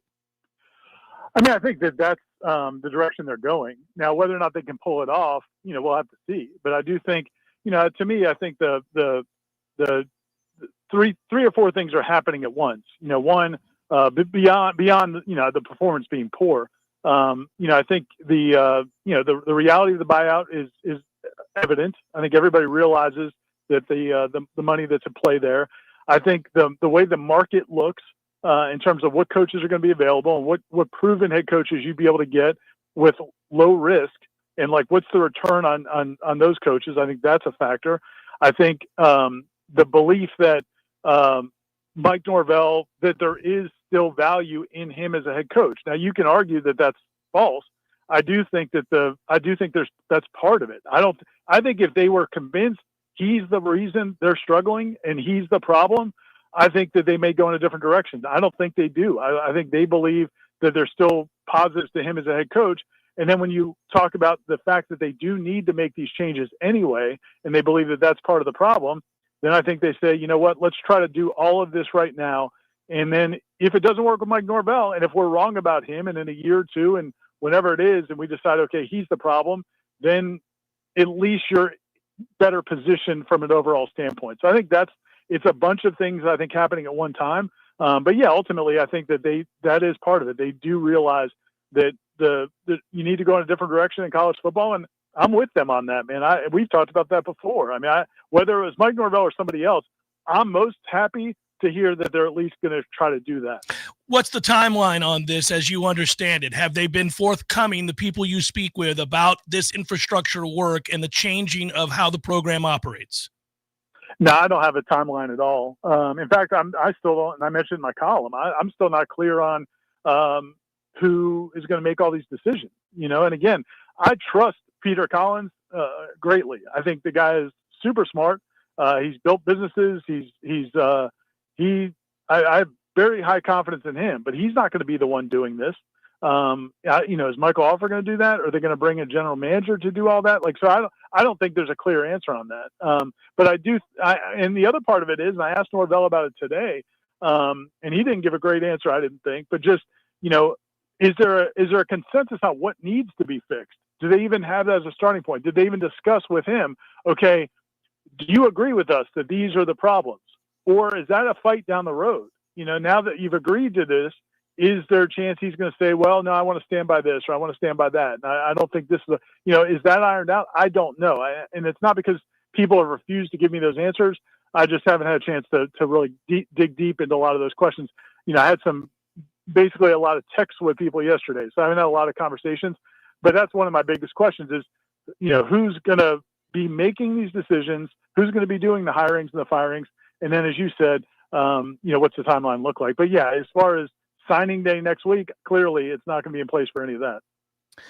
Man, it's going to be a brutal offseason and sell for that administration, for that program, for Mike Norvell. We've never been through something like this before. I've never really seen anything like this before, where somebody fails fantastically and is allowed to stick around and continue to quote unquote do the job. And I don't, that's why I actually have some empathy for him at these media availabilities. He looks like and sounds like a completely broken man. Well, first of all, I think that the stress of the last month would probably do that to most people. And, now that he knows he's definitely staying and they are vowing to support him in whatever that shape that looks like, I would think that should be a way to recharge. So we'll see how that plays out. But, it's interesting. I know some of the doomsday stuff that, you guys have said, other people on our staff have said, some of the fans have said, but, we heard the same thing when they kept him after Stanford, that how toxic it was going to be at Wake Forest and Virginia Tech home games, and it wasn't. I don't know if we know exactly what the fan base temperature really is. I know you guys get people in the chat. I know it's on social media, and I know it's on message boards.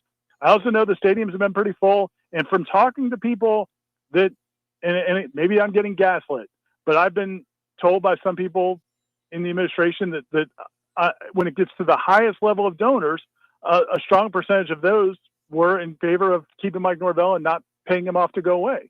Now, I can't verify that. It's anecdotal, but I can't prove it's wrong either. Just like because people are active on social media and on the message boards and in the chat for our shows, we can't say that that's the fan base either. So I don't know how it's all going to play out, man. I just know that they have to do what they think is right, and this is what they think is right. Right.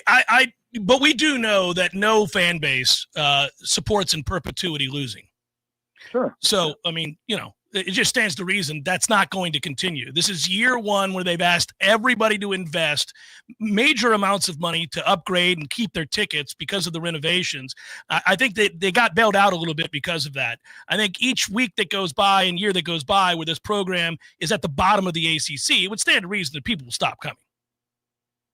Yeah, we'll see. We'll just have to see. Again, part of that's going to depend on who these hires are. Who's the general manager? Do they make changes on the coaching staff? Is there excitement about those coaches? What's the roster look like? Who are the players they're bringing in? Again, I understand it. There's going to be challenges for them. I don't know how good it's going to go, but I can't say what it's going to be because we don't know. After 2-10, I never would have thought we would have been where we were in September. And so, again, we have to see people. The beauty of being a fan, man, is you can figure out a way to kind of convince yourself that maybe Gus has one more good run in him. Or maybe Tommy's a different guy. Or, this is all what we do as fans and media as you get excited about a season. And I don't know that all of that's going to be gone. And it's going to be 9 months of everybody just being Eeyores and doom and gloom. Or if it's like most fan bases where you find ways to get excited, you see the new faces, you see the new names, and you find new hope. That will be a challenge. That's certainly going to be a challenge. I'll be interested to see it as well. I have obviously, as we sit here today, it is all doom and gloom, and there is a sense of feeling like they're not being heard. I think most fans today feel as if they're not being heard. They're incredibly frustrated. How could they not be with yet another road loss? Do you get a sense of the players and where their heads are at as we go into Florida week? What a unique set of circumstances in which Florida State and Florida are going to play, and nobody wants to really talk about it. Yeah, that part's going to be interesting. I don't know. And the thing, the whole thing to me, I'm more interested in the coaches' mentalities because, here's again, all of this might even sound good on paper, and I can make an argument of why they want to do it, and I could see some merits in what they're doing. But then you actually have to see it play out. When your administration puts out a statement that they're going to evaluate the entire program, consider structural changes, well, you're going to have people in that building that are now concerned about their futures, not just the assistant coaches and maybe the coordinators. We don't know what their future holds, but then also support staff who start thinking, well, maybe I need to go look and see what else is out there. Well, if that's all happening, that can affect things also. So I imagine, man, I've never gotten the sense from these players that they don't want Mike Norvell to be employed there anymore. So I don't think it's going to hurt them. Maybe it helps some of them, but I'm more concerned about, just the staff, everyone around. If everybody's already started looking for jobs, how does that affect what you're doing? Brother, I'll be watching tonight on the Monday Smash, and always appreciate you. Thanks, Jeff. See you, man. Yeah, take care. Irish FL, Warchant.com. Him and Tom will do the Smash tonight, 7 o'clock, and look forward to that. Are you going to do shots? I might come in having done 7 shots. Yeah. Why not? No, I don't know. I think maybe tonight in solidarity we should, because we made it to the end of the purgatory month. I think everybody should do a shot or whatever it is that they partake in to celebrate something being completed, because that was its own ride. That was its own problem. And that's at least over. I hate the answer, but every weekend waiting to see will they, won't they. I'm glad that's done. And I think a lot of people are. Yeah, it's fairly brutal. It's fairly brutal. By the way, really quickly, let's see if I can find it. Georgia Tech, 13.5-point underdogs against Georgia. We've got Texas A&M and Texas. That is, Texas A&M is a 2.5-point favorite over Texas. We've got Ohio State, Michigan. That's a 10-point spread.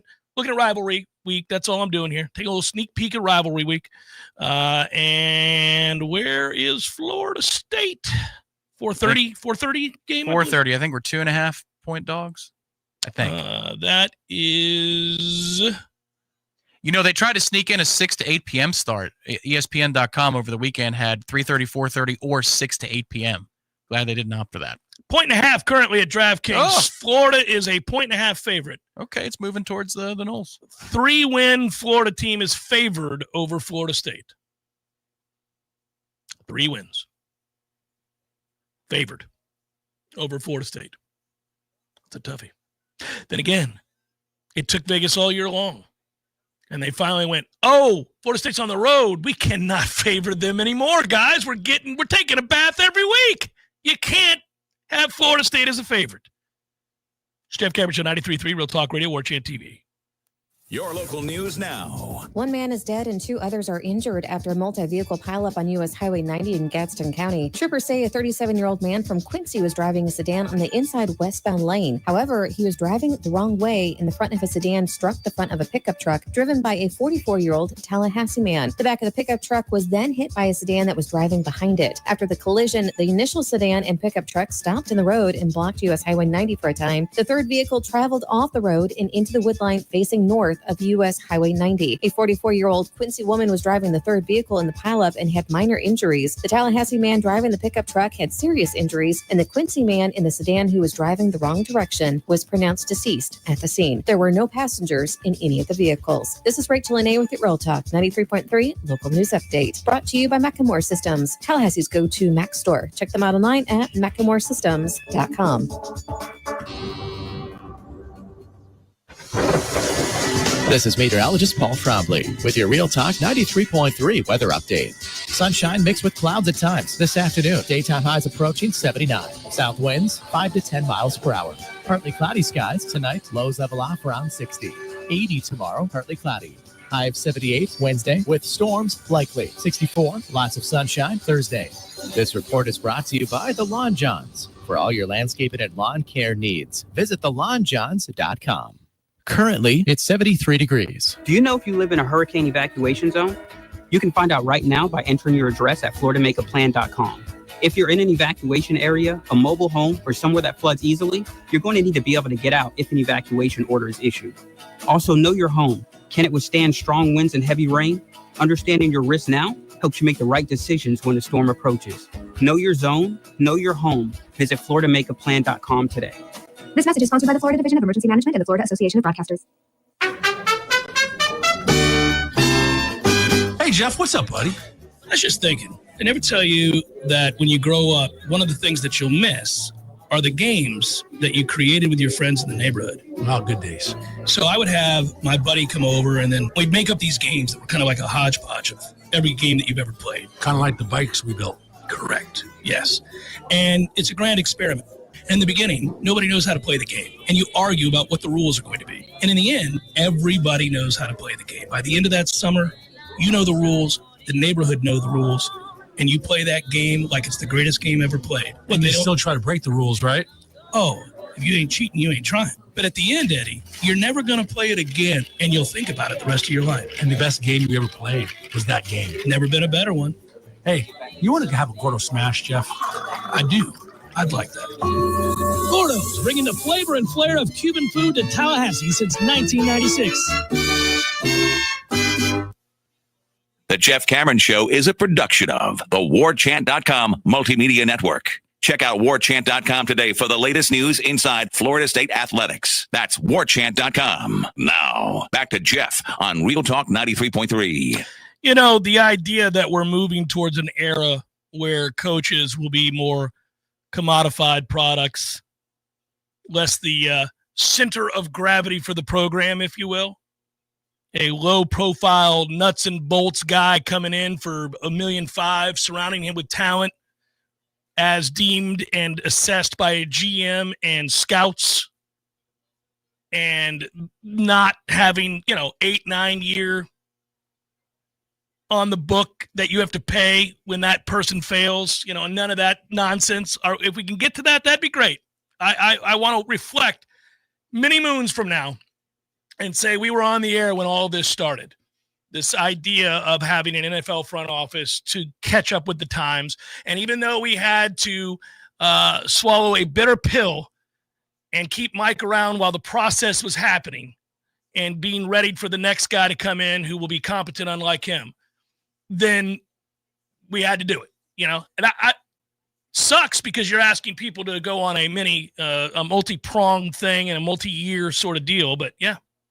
Well, I think in order to drum up support again, that name of whoever's going to be in charge of a lot of things would be important to know, and to know as soon as they can. I know at this point they feel that pressure immediately. But if you get to a place where that name holds clout and that name helps Florida State bring in 5 new offensive linemen and a quarterback that gets people excited, a legitimately proven quarterback that you say, okay, this is not a $700,000, tier 2 or tier 3 player. This is somebody who, if we revisit this past season and we place that guy in this schedule, Florida State wins 8-9 games easy with this guy. I think that's the path to do it. But I also think that they know that this is a risky path to walk. They decided not to spend the money on what was necessary. Mm-hmm. And so they know that this is going to be a little risky. It's just that I feel like you do, that interest isn't infinite. No. And if you're taking it for granted, then you're being really stupid and naive, callous, to say the least, and callous with people's passions. So you better get this right. And we said that last year, but you really, really, really better get this right, man, because on the margins, you're going to lose a lot. Well, what I don't like for Mike, if I'm going to, and I'm not making a case for Mike, again, everybody knows where I stand on this, but what I don't like for Mike is the real sense of building resentment. It's not a good look for a guy. If you're just talking about the average Joe who was asked to spend a lot of money to keep tickets or to get tickets, whatever it was, people like my dad, retired, still buys 4 tickets a year, has had season tickets for 40 plus years, was asked to move, was asked to spend more, was asked to do all of that just so that we could watch this inferior product. Those people, and never mind all the people that you already pissed off during that process, right? Those people are very, very upset. Now, in year one, they had already spent the money. They were going to always go to the game. They were going to enjoy their investment. The renovations, they wanted to see it. They spent good money to come back, to have season tickets. But that interest will wane. When you roll mediocrity out there, or worse yet, that will wane. But what I hate for Mike, and I do, this won't be good, now you're going to not just see interest wane, but for the people who remain passionate, they're going to be embittered by a man who's asked to do nothing under the umbrella of head coach and still make $10 million a year. That's tough to stomach. Here, Mike, we know that you're failing, so we're going to remove all of the decisions from your desk and give them elsewhere. But, we're going to go ahead and give you $10 million to not do anything. Well, this is where those who said from the beginning, and I know many did in the chats and on the boards, that, hey, they're not going to do this for years. They're not going to fire Mike for years. Yesterday signals that I think is more likely than not. Because if you are going to act, and let's say everybody keeps their job in the administration, let's say, the power brokers are the same. Quote, we also realize our responsibilities as stewards of program revenues and how to best allocate those dollars to compete at an elite level, end quote. That's a portion of Peter Collins' statement. What is going to change next year about the buyout other than $10 million? No, it's still going to be going to huge. affect your decision as a steward of program revenues and how to allocate those dollars. Is $40 million magically better than 50? If it is, you would have fired him already. So I don't think if he fails again next year, magically you're going to fire him. That wouldn't make sense. It would make this decision even less palatable. If we go through a similar issue next year and they do fire him, it would be like kind of the same thing of, why would you make that statement after Stanford if you were just going to keep him? Correct. Are we going to have that energy again this time next year because they let him go then? Because 40 is magically better than 50? I don't know. No, I thought yesterday told me that Mike will be here for at least 2 more years. Feels like it. Yeah. Yeah, no, that didn't sit well either. They'll build columns and structures around him. Yeah. But that building is still going to be here amongst the others.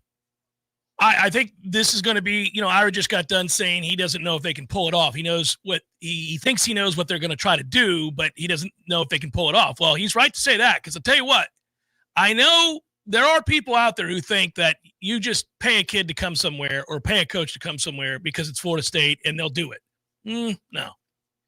People like stability. They like to know that the operation they're joining is functional and well run, and they like to know that they have a chance to succeed. And I don't think that you're going to attract great candidates for your job when you're operating like this.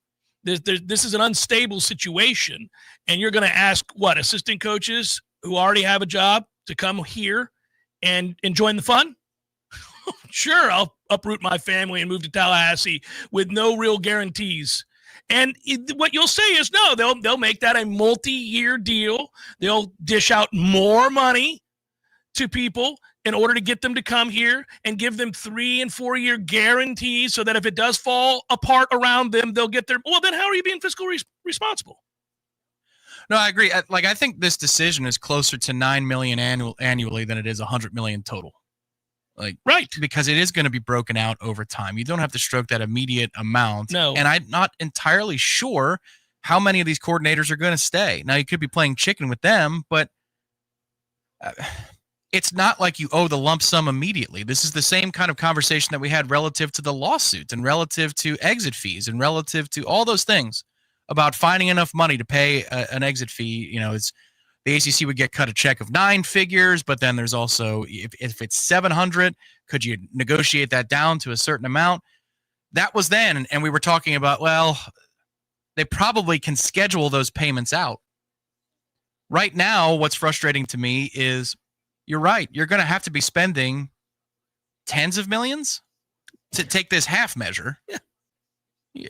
I mean, you're in for a penny? No, that's not the attitude, is that you're in for a penny, you're in for overhaul and change. So you're staring at this guy for a little while longer. The only thing that could get me up off the mat in this moment, and time was going to help, and new names within the program. I was right about that. There will be interest because somebody different in the building to play. If the coordinator that is brought in, I'm thinking there's going to be at least one new one, is independently strong of Mike, and you see that through compensation and track record, you'll be looking at him as your next head coach. Absolutely. Yeah. For hope, I'll lie to myself and tell me that is the head coach in waiting. I'll lie to myself. Yeah, I think a lot of people will. Final hour forthcoming. Stay with Jeff Cameron Show 93.3 Real Talk Radio. I can do it. Warchant TV. Hey, no fans, our partner ISF Inc. is a national management and IT consulting firm located right here in Tallahassee, Florida, solving the future for state governments through strategy, process, and technology. As a trusted advisor for state governments, ISF knows the importance of defining a clear and detailed strategy. Our friends at ISF can help your organization create a strategy that sets you on a path to success. ISF, your vision plus our expertise brings your brilliant ideas to life. Visit ISF.com to learn more. ISF, solving the future. Hey, this is for my homeowner friends out there. You know who you are. When you get your grass cut, you're going to inspect the work, make sure it's good. Get your house painted, check around every corner and edge, make sure that's done right. Get a new roof, gotta get eyes on those shimmering new shingles. Get your septic tank cleaned. Bet you're not popping your head down in there to take a look around. You gotta trust it's done right. I'll make it easy. Go see my friend Greg Miller, Miller Septic. They're my guys. I trust them, and you can too. MillerSeptic.com. That's it. That's the commercial. That's the whole thing. Check them out. That's MillerSeptic.com. Here's the cold, hard truth. Your body needs more than you're giving it to stay healthy. And now it's easier than ever with Vigor, the all-new cold plunge tub from Hot Spring Spas. Available only at Pinch a Penny Pools and Spas in Tallahassee. Cold plunges reduce muscle soreness, boost mood, improve sleep, and so much more. It's not just a trend, it's science-backed wellness. And now you can have it in your own home. Ready to feel alive again? Pinch a Penny has the exclusive home use solution. Visit us on Capitol Circle Northeast and take the plunge. Water is your home's worst enemy. It finds cracks, soft spots, and weaknesses. But not on our watch. At Gutter Solutions and Waterproofing, we're veteran-owned and built different, driven by detail and the pursuit of excellence. We install seamless gutters, underground drainage, and waterproofing systems that don't fail. Because when you live with discipline, water doesn't stand a chance. Gutter Solutions and Waterproofing. Visit guttersolutions.net. With us, it's personal.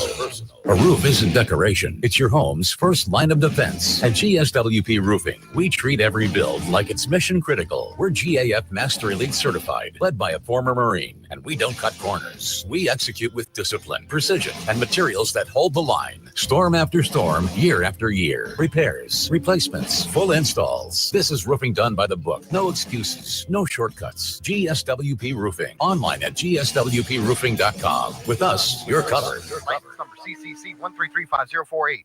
Love to compete on the dartboard? Then it's time to head to the CP. The Corner Pocket Bar and Grill is Tallahassee's premier dart bar, featuring steel tip boards and soft tip internet play. The Corner Pocket hosts leagues and tournaments regularly. Just check out their social media to find a time that works for you. And in between games, grab a pint and a bite in the cool AC, or enjoy yourself outside on the deck.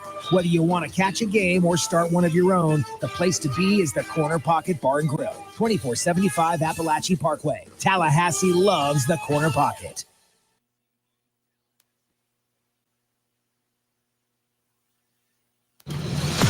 WVFT Gretna, Tallahassee. This is Real Talk 93.3. More of the Jeff Cameron Show is coming up next. Your sports action update on Real Talk 93.3 with all the latest odds from Vegas. Florida hosting Florida State at the Ben Hill Griffin Stadium, the Swamp, on Saturday. The Gators are the 2.5-point favorites, 51.5 the total. Florida State announced that Mike Norvell will return for his 7th season. The Seminoles enter the matchup with the Gators with a 5-6 record. Monday Night Football, Carolina Panthers 7.5-point dogs at the 49ers today. Panthers and Buccaneers tied for first in the NFC South after the Rams beat the Buccaneers 34-7 on Sunday Night Football. The Bucs 3-point favorites against Arizona on Sunday at Raymond James Stadium. Jaguars laying 6.5 on the road at the Titans. Score $500 in rewards at the G-Bank First Bet VSiN Trifecta. Details at vsin.com/GBank. For more sports betting news and information, go to vsin.com. Mike Son at Real Talk 93.3. Lowe's early Black Friday deals are going fast. Don't miss up to 50% off select major appliances. Plus, up to an extra 25% off when you bundle. Days are getting shorter, my friend. That's what happens in the wintertime. And while I love winter, I don't like the shortened days. Sometimes it leads to depression. You know what else leads to depression? Poor football. Poor football leads to depression. More on that in a moment. This episode is brought to you by BetterHelp. Give online therapy a try at betterhelp.com/warchant and get on your way to being your best self. Yeah, Florida State football, is depressing a lot of people. It's depressing me. It's depressing you. And we've got to talk about it on the regular. And sometimes that's what you need to do. You need to reach out to that somebody that you haven't talked to in a while, somebody that you thought, man, I should go have a cup of coffee and see how they're doing. Find out how the people in your life are doing. Communicate. Reach out. It's always a good idea. And that's true. Mental health as well. It's okay. Therapy works. And you'll ask yourself sometimes, why didn't I do this sooner? Talk to somebody that you can connect with that you haven't in the past to explain the way you're feeling, and you'll feel better about it. By the way, quality therapists, BetterHelp therapists work according to a strict code of conduct and are fully licensed in the United States. Focus on your therapy goals. It's a short questionnaire. It's very simple, and it is private. You don't have to worry about sharing your thoughts with the world. This is what works. This month, don't wait to reach out, whether you're checking in on a friend or reaching out for a therapist for yourself. BetterHelp makes it easier to take the first step. Our listeners get 10% off their first month at betterhelp.com/warchant. That's betterhelp.com/warchant. betterhelp.com/warchant.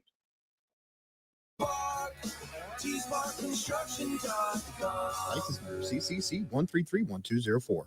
Hi, Chris Kraft for Kraft Nissan. As the holiday season is upon us, Team Kraft wants to make it easier for everyone to get into a new car for the new year. Our New For You program gets people with dings in their credits into brand new cars. Recent bankruptcy? No problem. Recent divorce? No problem. Low credit score? No problem. 4 out of 5 people who apply escape the grip of overpriced used cars and drive home in a brand new Nissan. And we won't interfere with you buying Christmas gifts or holiday feast. Buy a car at Kraft Nissan and you won't pay till February. That's right, get a brand new Nissan with no car payments until February. And forget inflation. Get 0% for 60 months or $2,500 cash back on 2026 Rogue Platinum trim, and 0% for 60 months is also on all 2025 Murano and Pathfinders, or $5,000 customer cash. Trust the Nissan family of SUVs ranked highest in reliability by J.D. Power. So as we all reflect on the many blessings we have in our lives, Kraft Nissan wants everyone to enjoy the holiday season. Remember, your car doesn't have the Kraft tag on it. You paid too much, way too much.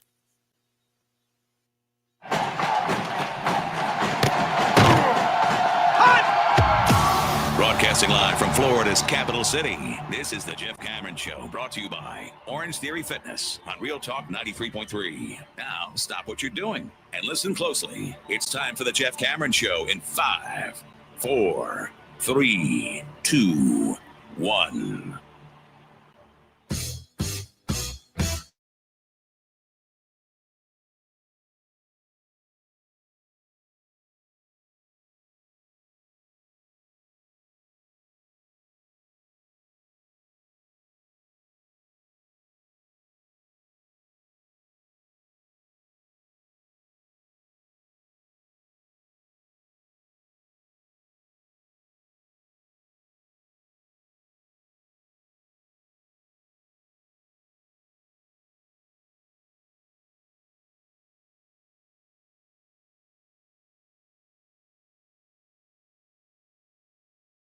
He's coming on.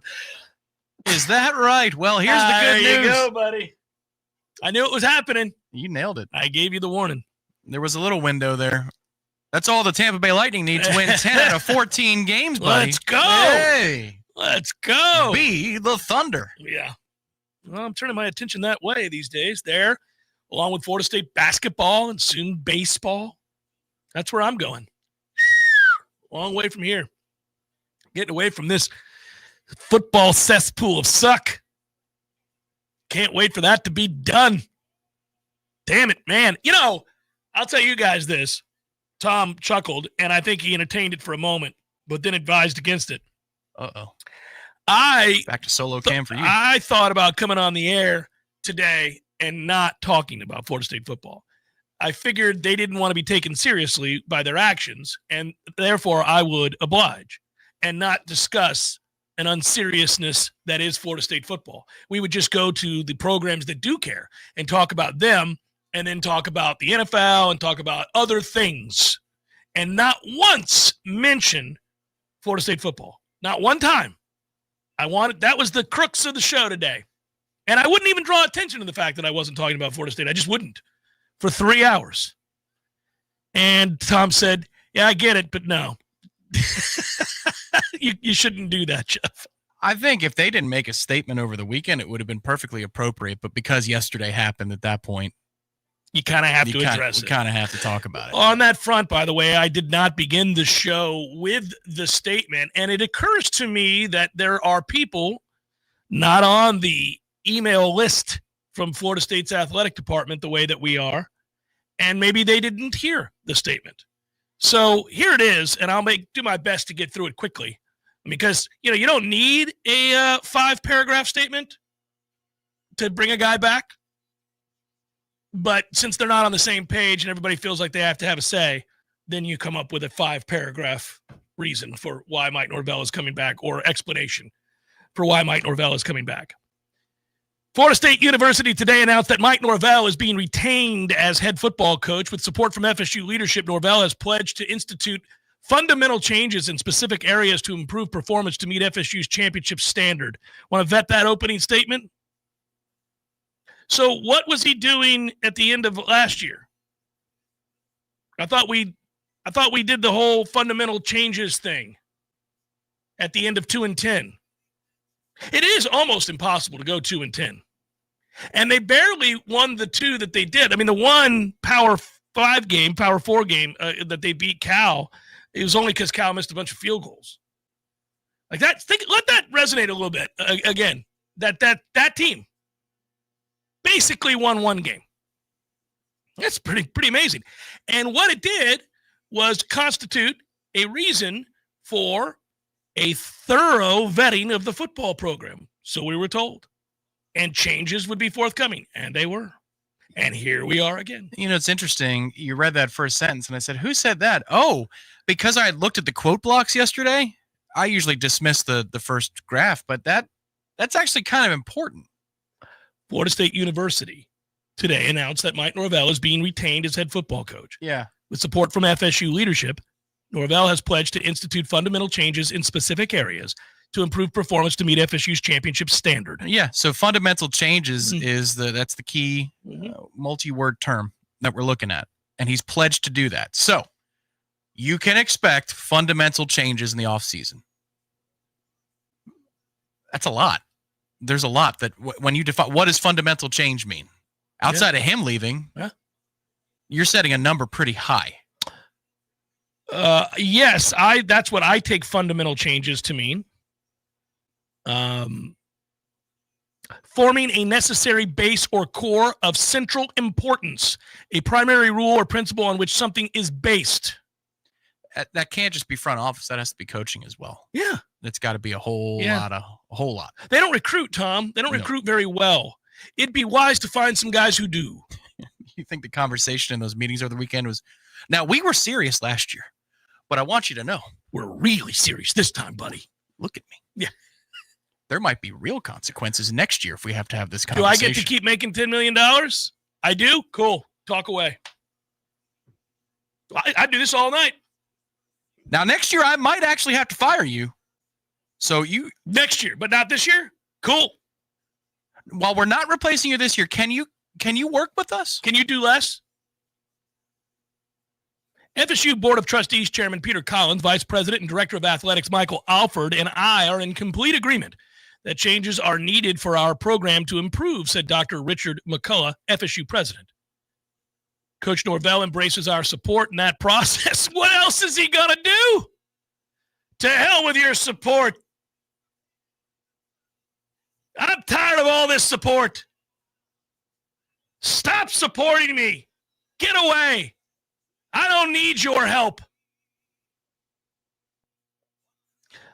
He supports, embraces our support in that process and agrees that success must be achieved. He continues to demonstrate an unwavering belief in the program's future, and so do we. It'd be a hell of a thing for him to have gone, I don't want your support, and I don't think this program can succeed moving forward. You take your support and shove it up your ass. And I'll tell you something else. This program's doomed moving forward. We got no shot to win a thing. What do you think of that, President McCullough? Suck it.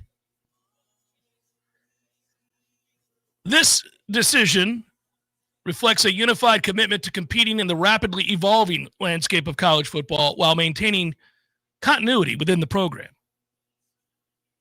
This program has been built on belief, sacrifice, and putting the team first, said Norvell. That set of values has always guided my actions and those of our players. The driving motivation behind this is to make certain that we are doing everything properly to obtain and retain elite players, add critical pieces, and sustain long-term success. I love Florida State, and I'm fully committed to this program and our shared goals. Yes, paid handsomely to do just that, aren't you? In addition to addressing the reality that on-field results have been far from acceptable to the FSU standard, we also realize our responsibilities as stewards of program revenues and how to best allocate those dollars to compete at an elite level, something we will not compromise. All right, guys, really quick. Translation. We get it. This dude is failing terribly. It is plainly obvious to all that the standards aren't being met. We suck again. Can you believe we suck again? But we don't really want to give this dude $58 million to go away. Think about it. It's $58 million. I just don't want to do it. We thought if we kicked the can down the road, given that we're in the ACC, he might accidentally run into a road win. He didn't. That makes this statement more difficult to make, but I have to make it because when we lose to Florida, I can't do it. We got to do it ahead of time. So here I am. Throughout the assessment, one goal will remain beyond all others, achieving sustained championship-level success. We will address performance deficiencies in the program. We'll do that by not firing the coach who's responsible for the program. We'll find it elsewhere, and we'll fire those people. That's my take on that. That's not his. These deficiencies may include structural changes to the very large and complex program FSU football has become, and these areas are where we will focus and invest. I'm talking to you, Kyle. I'm coming for your job with your sorry ass. I made that up. Now, I'm just a caveman. Your world and all its complexities really scare me. But one thing I do know. Our responsibility is to do what gives Florida State the strongest competitive position, not just today, but for years to come. Florida State has invested hundreds of millions of dollars in its football program over the past few years with high expectations. Chairman Collins, President McCall, and I are aligned in partnering with Coach and improving our ability to compete for championships. Our mission is unwavering in putting Florida State football at the forefront of college athletics. Good. So that means, at least to me, that means the money that you save by not firing Mike Norvell will then be what? You will find more money where there isn't money currently, and then theoretically that money would have been lost when you fired Mike, but since you're keeping Mike, you're going to take the new money that you find somewhere magically that's not currently being donated by people who told you to go to hell, and you're going to grab that money and you're going to add it to what? The roster? Because the rev share number is the rev share number, and everybody has the same. So that has to be you're giving it to the Battles In and NIL.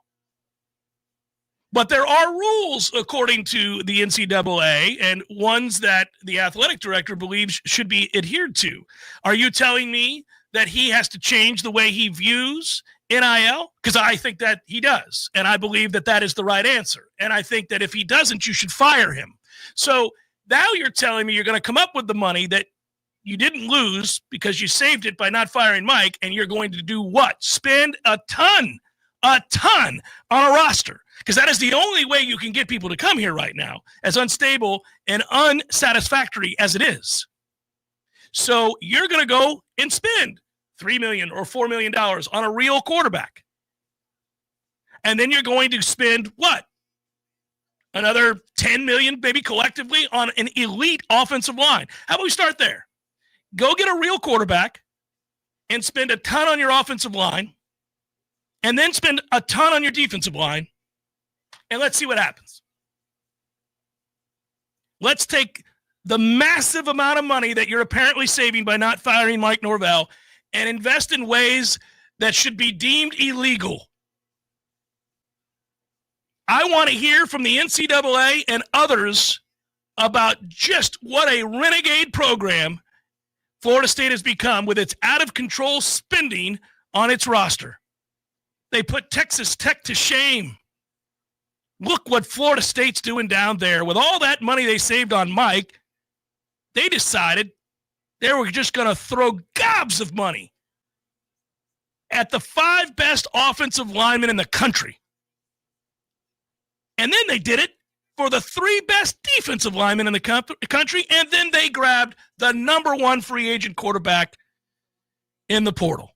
And they're paying him $4 million. My God. Look at him. All the while making those structural changes behind the scenes as well. Tell you what, they got serious overnight down in Tallahassee. 2-10 didn't do it, but hey, 2 years of road failures was enough to make them see the light. Because that's how I read that. Right? Is that how you read it? That's what's going to happen? That's what they're promising, yes, in so many words. Well, can't wait to see it. A few things I find interesting. Number one, Collins' statement is the only one that has a little bit of teeth to it. Yeah, but because of all the sucking, he's bringing up the failures. Yes, right. He definitely wants you to know in his couple graphs just how much he knows that this is a problem. Well, he has eyes, and that there are going to be material changes. So that's good. That first sentence that you read, I didn't realize Norvell has pledged to institute fundamental changes. I actually think that's kind of important for a non-quoted segment. But Norvell starts his quote with, "This program is built on belief, sacrifice, and putting the team first." Sacrifice is an important word there because he's already given back money conditionally. Conditionally is very important to note. Yeah. Yeah. Actually, if you read on On3, Andy Staples' piece spells it out as cleanly as he gets it all back. Yeah. If he's fired. Yes. Mm-hmm. So are we going towards unconditional support of the program monetarily? Are we pulling a Dabo here? I'll take less so you can go get more for me on the other side of things. When Dabo did it, you couldn't pay players on the level that you do now, which is right. Rev share and NIL. Is he willing to do that? But Is that why he's bringing up sacrifice? Because otherwise, why is the word sacrifice in there? Like we're all sacrificing as fans right now. Yeah, I'll tell you that. But why would you? I mean, or did you just not choose your words and you're just like, put something together for me, Derek, please? No, I think this reads like a Mike statement. This program has been built on belief, sacrifice, and putting the team first. I mean, and putting the team first. Yeah. Well, if you're going to do that, then every dollar counts at this point. Because you're right. I have a hard time believing that when administrators approach big money people and said, "Hey, can you help foot the bill for this?" and they're told no, they're, all right, hear me out. We keep them, and I want that same amount of money so that to we be get on better the roster. Players. Yeah. Would that evoke a yes where a no was the previous answer? And that's an honest question. I don't even mean that tongue in cheek. I think there is some resistance to stroking a huge check or checks, plural, from the money people so that Mike could not work and go away. I think there is real resistance to that. I think I know. I have talked to some of those people. Yeah. I've specifically talked to some of those people who write the biggest checks to the university and who care deeply about Florida State athletics. And they have said that there isn't an appetite for that. I referenced it when we had him on last hour, that the university and some people that he talks to over there had told them there wasn't an appetite for people, the big money people, to stroke a check for Mike to leave. Yeah, it's not because they like Mike. They've spent millions upon millions after having been asked to in order to fund a lot of the fundamental changes that have already been made to the program, which is the football-only facility, the better stadium, and all of the amenities in it, any number of things that they've been asked to write huge checks for. They did this already once with the extension and the money that they had to give Mike when they feared that he was going to go to Alabama, which they got played by super agent Jimmy Sexton. And they're like, look, man, I'd like a return on my investment before I give you any more money. I'm not paying for that guy to go out there and get fired and go away and sit from afar and laugh while we sit over here and spend $60 million. My money could be better spent. And I don't now. That's the part I don't know. Right. So I don't know at that point, do they turn and pivot and say, hey, listen, Bill, I know what you said. You don't want to write me a $2 million check because you've already written me a $2 million check. And you don't want to write another one so that the coach can go away. You just don't. You're tired of it. You don't have it. You don't want to do it. You could do it, but it would fundamentally alter you and your family's life. So you've said no. Could I get you to spend half of what I asked for Mike to leave, and instead maybe we could invest that into players so that we can start winning, and you will get a return on your investment when that happens? Might I interest you in that? I'll specifically tell you who we're going to bring in. This quarterback, this offensive lineman, and this defensive tackle is where your money's going to go. Right. Is that hypothetical real? And would the appetite change upon that redirect? I think that's the interesting question. I think it's important, and I mean this. I'll pull this up, and I won't reveal who it was from, but let me get down here. Sorry, bear with me, guys, because it's important. It's fine. As you're doing that, I would point out as well what I find interesting to be the order of operations within the statement. They go president, coach, board of trustees, chair, and AD. I just found the choice of that order interesting. That's usually not by accident. It's like whoever emails me first gets at the top. No, you choose the order of those things. I just found it interesting that it went president, Mike, board chair, and Alford. We can talk more about that later now that you have what you need. So what I bring up a lot, and I've been pretty transparent about it, is the need to change the view of what NIL is and how it works and how it pertains to Florida State football and what others are doing in this era compared to what we don't think should be done and what is technically supposed to not be done and is allegedly being enforced by that committee, Deloitte, looking over these deals. And I had somebody tell me, I had an agent tell me, and I had others tell me that some institutions funnel 8 figures to circumvent the arbitrary cap, quote unquote. They funnel 8 figures to circumvent the arbitrary, quote unquote, cap. This is commonplace. Yeah, well, people say it out loud. It's part of the Lane Kiffin storylines with Ole Miss, Florida, and LSU. Yeah. And who is promising the most to the crown prince of the coaching carousel? Yeah. LSU is now promising $30 million for a roster budget. So that would mean there's your 8 figures right there. Mm-hmm. You're not going to spend the whole 20 and a half on just football, even at LSU. So let's say you spend $17 or $18 million. Okay. Call it 17. Yeah, and then you've got an extra 30 that allegedly. 13. Well, no, I think what 13, they're doing, is 13. So there's your $13 million. Is there $13 million in market value for being a player at LSU? No. It's impossible. It's impossible. It's impossible. impossible. That's correct. And yet, that's not this whispery message No, board that's stuff. just happening. This is in the news reports at the highest level, openly spoken about, that the promise is at one institution a $25 million roster budget and another institution a $30 million roster budget. And now for Lane, it's, do I hear 32? Do I hear 35? Well, so the reason I bring this up is that I haven't been hinting at it. I've been talking about it. You've got growing frustration from some coaches over at Florida State about the way we view recruiting, recruits that are visiting, where they stay, who pays for that, how much can they make while they're here, how much will you be willing to pay them if they come here, all of that, right? That they feel a little hamstrung by our Pollyanna view of what NIL is. And that comes from what I've heard. He has said it out loud online in stories from our athletic director. And I want to know if that view has evolved. Has that changed? Does he now recognize and realize that although that might have been ideal and we all wish that were true, it's simply not. And that's what you're up against. So therefore, you either smoke or get smoked. Yeah, that goes hand in hand with these developments with Mike Norvell in the front office. Yes. Is how are they allowed to do what they need to do?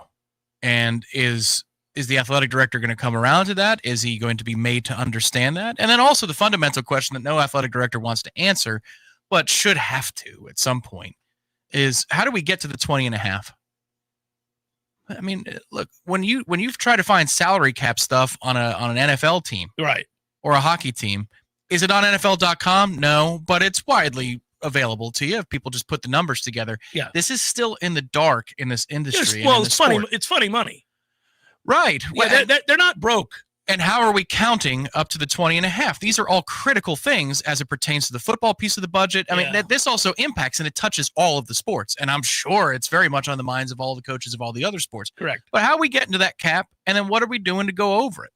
I mean, it's just as important as who's your new offensive or defensive coordinator going to be once if one of these guys leave. It's at the same level, if not maybe a higher level of importance. Well, this is why I read the statement. I realized I didn't read it to start the show. I wanted for people who didn't read it to hear it and then have some fun with it and decipher a little bit of this. But I do think you're right to point out some of the language there and how to best allocate dollars to compete at an elite level. Something we will not compromise is the quote from Collins.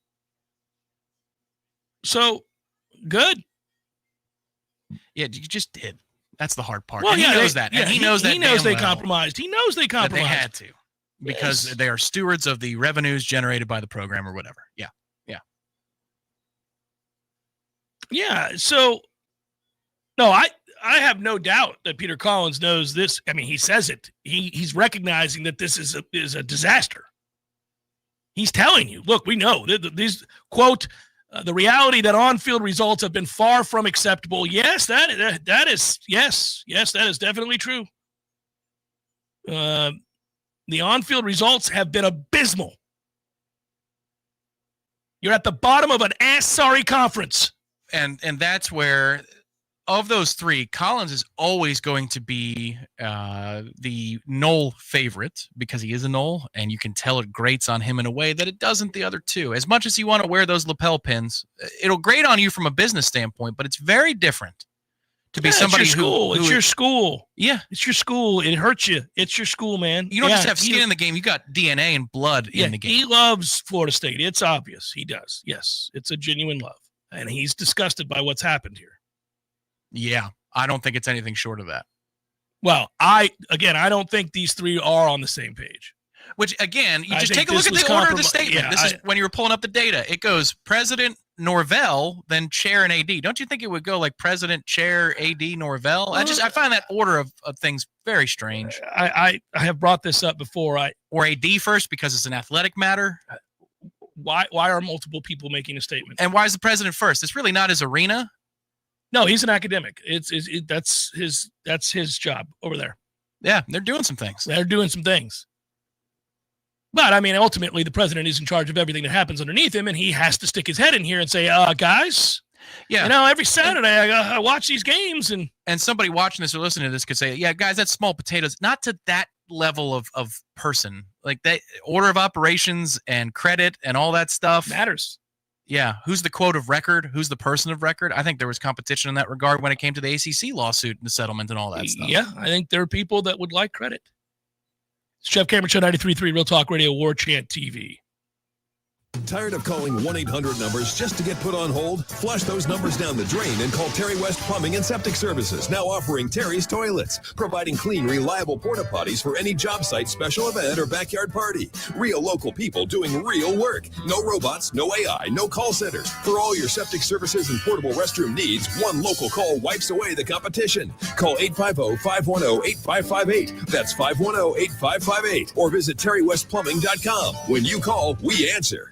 Hey, let me tell you about my friends at Tried and True Consulting, a Seminole-owned business that specializes in payments and business solutions. Tried and True's core expertise includes card, ACH, point of sale, mobile, e-commerce, and hosted payment solutions. Tried and True will help you reduce costs and increase your bottom line. That always sounds nice. Whether you're a retailer, restaurant, licensed professional, or service industry, Tried and True is saving you money. Tried and True's expertise extends to payroll, video menu ad boards, IT services, web design, and social media. It's time to make one call and tell the competition to take it on down the road.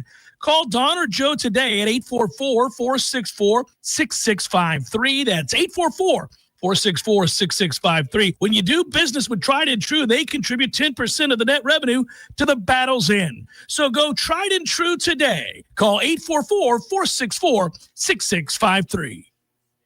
This is G. Deckeroff. In 1979, my friend Guy Moore opened his first store. Over 45 years later, Garnet and Gold is still providing the Seminole Nation with unique ways to show their spirit.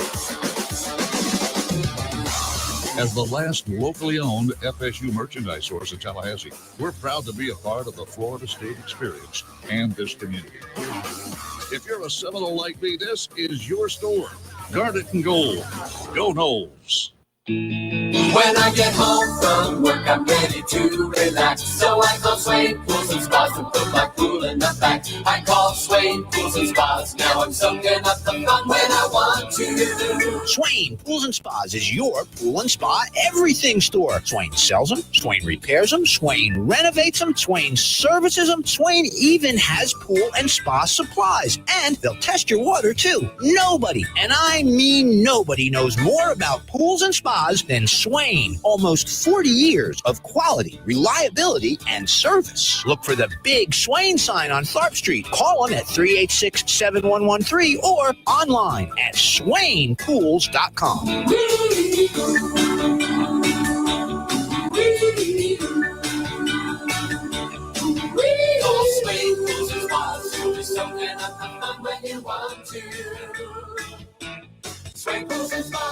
Real Talk 93.3 and the Greater Tallahassee Chamber of Commerce proudly welcome this month's newest chamber members. Businesses making a difference right here in our community. Ben Clark CPA and Advisory Services LLC, Janny King of Tallahassee, Preferred HCM, Ronald McDonald House Charities of Tallahassee, Smalls Sliders, Theater Tallahassee, and Tallahassee Pulmonary Clinic PA. Thank you for investing in Tallahassee and growing local with the Greater Tallahassee Chamber of Commerce. Find out more about chamber events and membership at talchamber.com. Hi, everyone. This is Monique Ellsworth with Second Harvest of the Big Bend, reminding you that families in our community are in need now more than ever. Actually, in our community, 1 in 4 children are food insecure, not knowing where their next meal is coming from. So as we roll into the holiday season, please keep those families in mind. And when you're shopping for groceries, consider picking up extra food for family in need, or visit our website if you're able to make a monetary contribution. Or if you have the time, please visit our website and sign up to be a volunteer and serve alongside of us.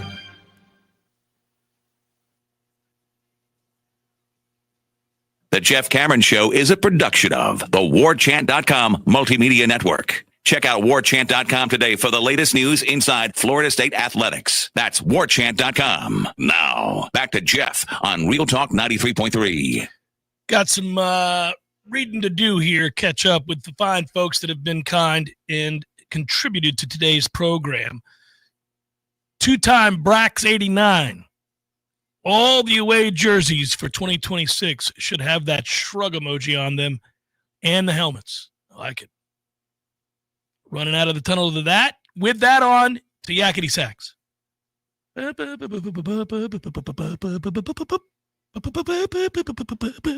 we run out with those on. It'd be awesome. We'd be the talk of college football. Noel Kev, always appreciate it, buddy. I like Mike. Great guy. Think he's a good coach. Just hasn't worked out for him. I hate that. It's time to move on. FSU decided to go a different route. I disagree, but I ultimately don't make that call, so it is what it is. Thank you, Noel Kev. There's the shrug. Just for you. Because that's what that is. I was made for this, writes Road to Omaha. Moving on to baseball season again. Mm-hmm. You are? CJ wrote, Mike, one of the biggest complaints of the fan base is recruiting. What changes are you making to ensure better results? Not that hard, FSU media. As I said earlier, CJ, when I read that question has been asked of Mike. 35 Logan writes, how is Alfred not fired? With all the changes they're proposing, it sounds like Norvell is head coach in name only. $10 million a year to say, and respond. Yeah, there's some resentment there. Jeff and Tom, how do you feel about the Florida game next weekend? I think they'll lose. I think Florida State will lose. It's a road game. Never lose your nerd. Go LA Rams. At least they care about winning. They do, and they've got the best quarterback in the league currently. And I have said, and I did say, and it won me a lot of money over the weekend, I said the Rams were going to destroy us. I picked the Rams to destroy us. I gave the points, and I moved the number up. I moved it to over 10.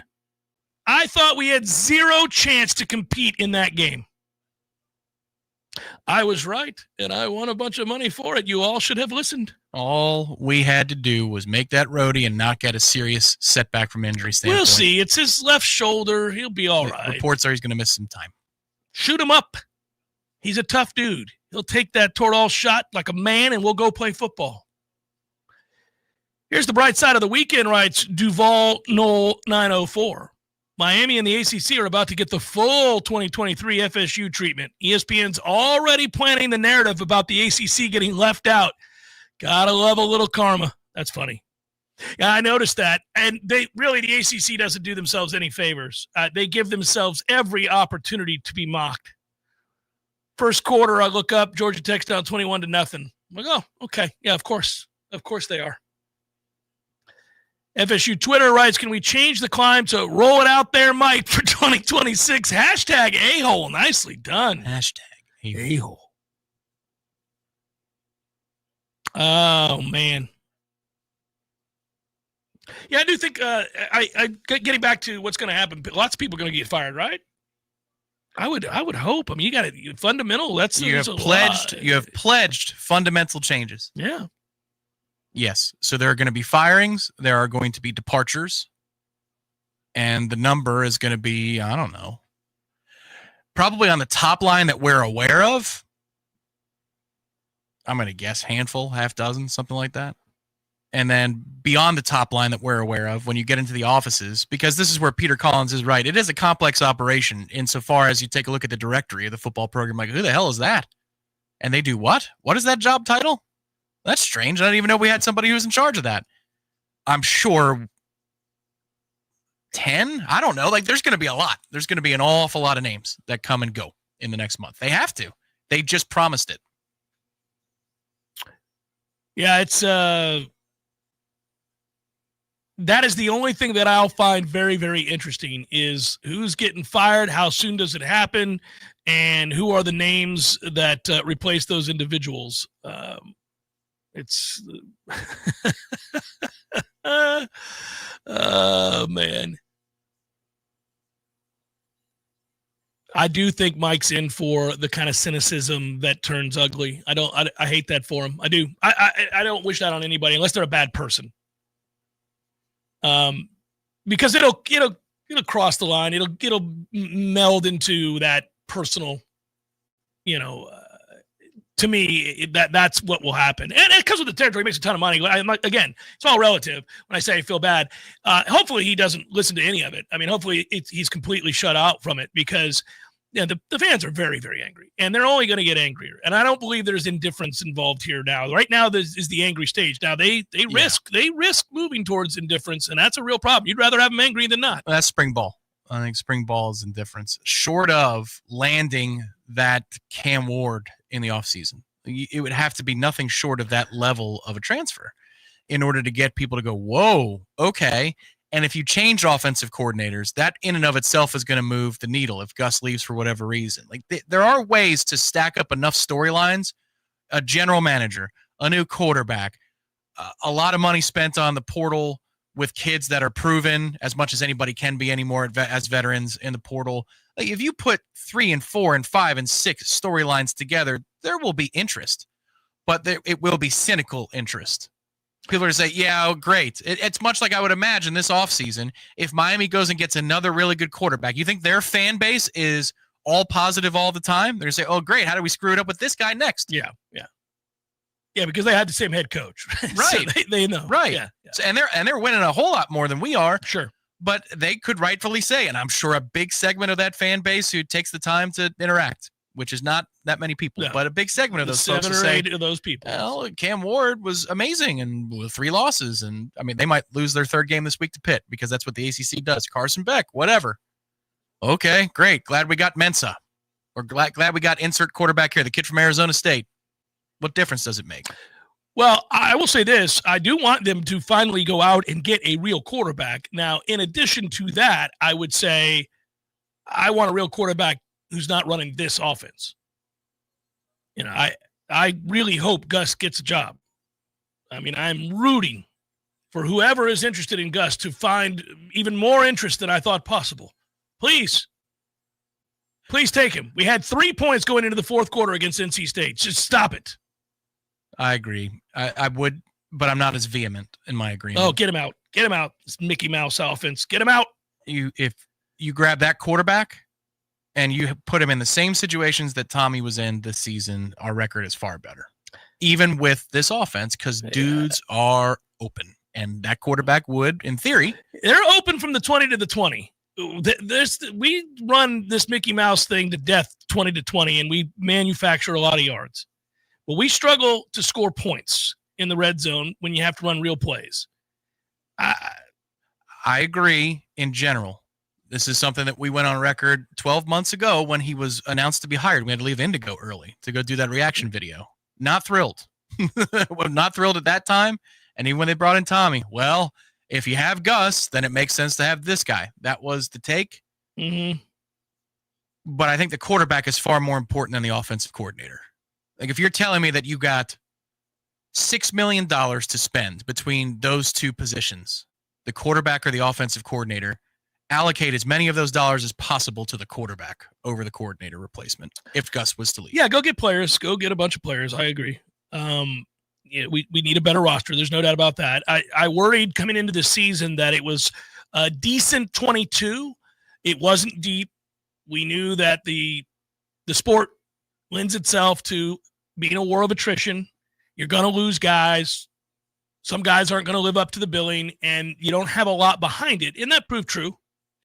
There isn't a depth of talent here. You're always scraping. You're taking things from the portal to bring in starters year over year. You're not developing a through line of great high school recruiting development. They start year 3, all that. You're not seeing it here. At some point, you got to get off the portal train, man. You got to do better in the high school ranks. Yeah, the most important thing to me at this point is with the underlings, the assistant coaches and the coordinators, who's staying, who's going, and how does that impact signing day? Because wouldn't you want to know that answer? I mean, Gus was asked point blank yesterday. So was Tony, but Gus was asked yesterday in light of the Arkansas stuff.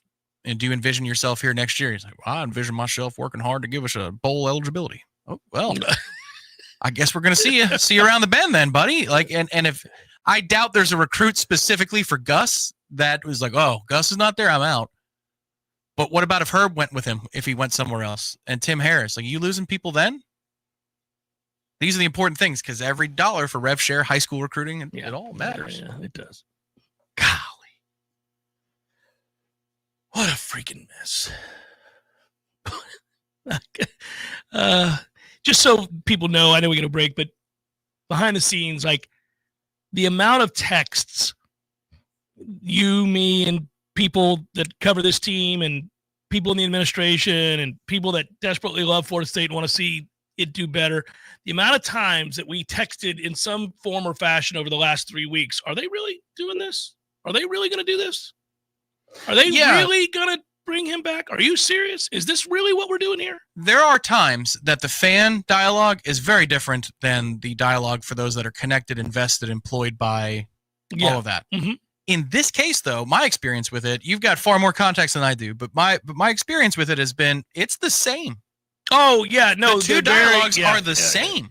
People that are connected, employed, invested, unlike me, I cover it. I'm not invested in the way that they are asking the same questions in real time as we were in the purgatory phase in the last month. Well, I mean, you have a head coach who recognizes that he ought to be fired. Yeah. He basically said it. So that's why it's so readily apparent. He's 3-13 in his last 16 ACC games. 3-13. It's Jeff Cameron Show, 93.3 Real Talk Radio, Warchant TV.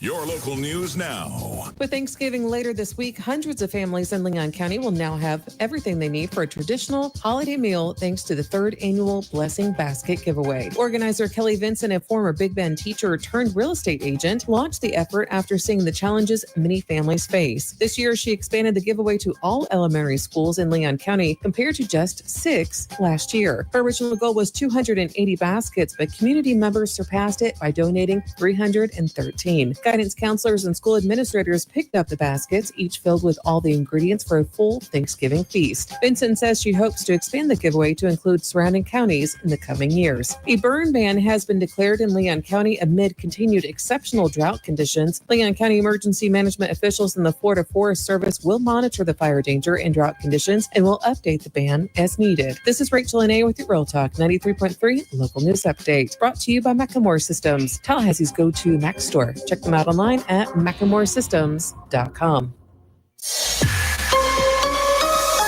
Now, here's your Tallahassee weather report. From the ABC 27 First to Know Weather Center, I'm Ryan Gold. While highs lately haven't been getting out of the 50s, for today, we expect to be in the low 60s. Skies will remain mostly sunny to totally clear, and the warmth will last through the rest of the week.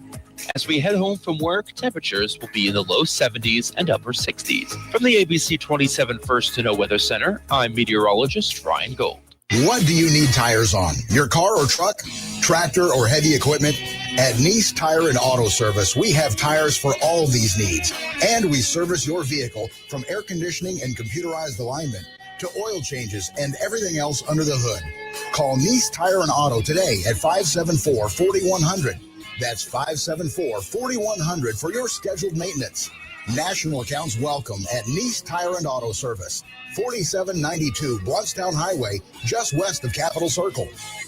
Is its most tempting treasure. Fresh farm-raised oysters and clams. Plump, salty, and delicious, this bounty of bivalves makes any dish, whether grilled, baked, or fried, a little nautical, but nice. Sustainably harvested, these mouth-watering mollusks are available year-round. And with a flick of the wrist, a squeeze of lemon, or a splash of hot sauce, they turn any meal into a celebration on the half shell. To see what fresh Florida farm-raised oysters and clams can do for you, visit freshfromflorida.com. Hey everybody, this is Greg Tish, and I want to personally invite you to join us each and every weekday morning right here on Real Talk 93.3 for the Greg Tish Show. We have the best guests in Tallahassee. We play the funnest games like Give Me a Second, the movie clip game, and everybody loves a food segment every weekday morning at 6:45. So start your day with Tallahassee's morning show, the Greg Tish Show, right here on Real Talk 93.3. The Jeff Cameron Show is a production of the Warchant.com Multimedia Network. Check out Warchant.com today for the latest news inside Florida State athletics. That's Warchant.com. Now, back to Jeff on Real Talk 93.3. Have I gotten to everybody in the chat there, Tom? I haven't been checking. I want to make sure I don't screw anybody over. Current. Good. Yeah, well, look, if they're not going to change the head coach, then the real focus we ought to be able to see is, to me, insisting that you recruit, that you bring in coaches who can recruit, that you bring in coaches who can really, really, really recruit, and you go to war in the trenches. The rest will take care of itself if you do that, and we haven't done that. That's how you go above and beyond, Tom Lang. That's how you go above and beyond. VR.com with our friends at Above and Beyond. Above and beyond. Above and beyond. Above and beyond. Above and beyond. Tropical Lagoon with private pool and game room is calling you right now. And that little ditty that you see on your screen right there is perfectly located if you want to go to downtown Tampa or the beach. Where that thing sits, you have it made either way. Check out Tropical Lagoon with that private pool and game room. Get after it. Go escape. Run from Florida State football. Run into the arms of the lagoon. AboveandBeyondVR.com. That's AboveandBeyondVR.com. See how cheap that is. No middlemen, no Airbnb fees, none of that nonsense. No, sir. These are Knowles helping Knowles and non-Knowles for that matter. They have over 30 properties. And it should be noted. Heated pools in most of them. And that's right. If you are somebody who is a little bit later in your existence and you got some dollars. You're old? And you later in your existence. And you like to do the snowbird thing. They've got properties like Tropical Lagoon can be picked up as a snowbird destination. Oh, yeah. They are also realtors. Yes, they are also realtors, our friends at AboveandBeyondVR.com. So, yeah, if you see that place, you like it, you're like, oh, maybe I want to buy it. Well, they can do it. So there's the setup right there. You got at December November, it doesn't matter. Most days are beautiful to be done in the Clearwater area. If you don't want to be right on the beach because you want to be able to get to Tampa in less than an hour, this is your spot. This is actually my digs back in Clearwater. You were a St. Pete guy. Mm-hmm. I was more Clearwater. You're near US 19 Sunset Point Road, Safety Harbor. That's exactly where this is. 30 minutes to a Bucks game or a Lightning game, 30 minutes or less to the beach. This is centrally located. It's a nice spot, and the rate right now is under after you put in coupon code JCS. Look at that cheapness right there, buddy. Look at this. This is a 3-night rate around New Year's. You want to go down there for New Year's? Under $1,400 for 3 nights. And you've got 2 bedrooms to boot, plenty of places to sleep. And a heated pool. That is correct. So you're partying out by the pool. Anyhow, who's our above and beyond player? Let's point that to that. I don't know if you're cynical enough, you could grab you could say maybe the punter from NC State. Well, you could say Stafford. Honestly, I think the purgatory period went above and beyond all reason that we experienced from Stanford to NC State. We've done a lot of weird stuff. We've covered a lot of weird stuff Florida State-wise.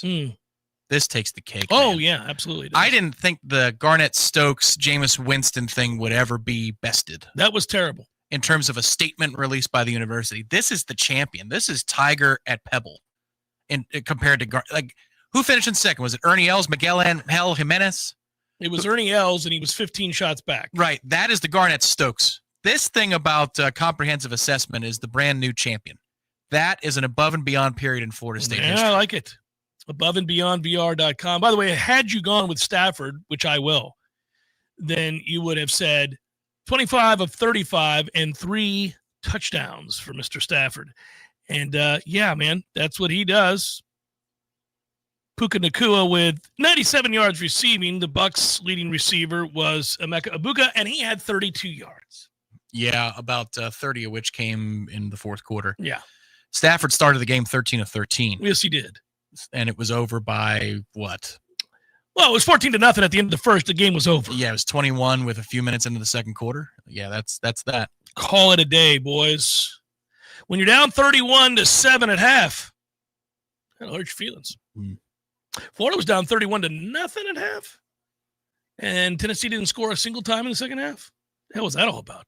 Oh, really? Yeah. I didn't pay attention. I was so. Yeah, it was 31-0 Tennessee, and I was thinking to myself, if you're Tennessee, you don't beat Florida, and you never beat Florida in the swamp, and you're up 31-0, man, you got to try to drop 60. I would have tried to score as many points as humanly possible. I pivoted at that point to Pitt, Georgia Tech, just to see if there was, and it did get a little bit lively for a few minutes in the second half there, in terms of the stakes as it relates to Miami. Because if Tech wins, then that's all for Miami. So I was watching that. But that slate on Saturday was a rough one. Boo! But you saw my man Dan Lanning putting in work. 42 points, and they were rugged. They were rugged. Oh, good point, Crystal. Jameis's play yesterday is above and beyond. Yeah, he was good. That good. That was receiving heater, touchdown. Man. Yeah. Where he rounds over the guy. He stiff arms a guy, and of course it has to be an awkward 180. Oh, he's goofy. Yeah. It was everything. The celebration was awesome. It was as smooth as it gets. Choreographed badassery. Well, from the finger roll as he ran in, and then the shaking of the dice with the dance. That is outstanding. It's fantastic. Jameis was being Jameis yesterday. That was fun. There's a play where he almost gets sacked, but he's such a big, strong dude that he's like, "Nope, get off me, bitch, get off me, and now I'm going to hurt you." It's glad that Kenny Albert ruined all of those potentially great calls, too, with his indifference. Yeah. But, yes, you're right. There was a 3rd and 12, I think. Yeah. That he was able to emerge from the pocket and just chuck it down there. By the way, I don't know where he'll be drafted, and I don't know by whom, but my favorite player in college football is Kenyon Sadiq for Oregon. Have you watched him play, the tight end? I'm sure I have. You need to go look at him play next week, or just go pull up some highlights. 6'3", 245 of pure badassery. And when I watch them play, and I watch Ohio State play, and I watch Georgia play, and I watch some of these other teams that, win a lot play, and I look at their players, I go, their players don't look like our players. That dude is a freak, and he will hurt you. Fun to watch. I'm pulling up because I put it on our Twitter account yesterday because we can't use the video of Jameis, but it was the play in 4 screenshots of the pass that he caught. Yeah. And the one thing that we couldn't get, unfortunately, because Fox did their thing with the watermark, he has his hand up. He's calling for the pass as he's releasing into the wheel route. Yeah.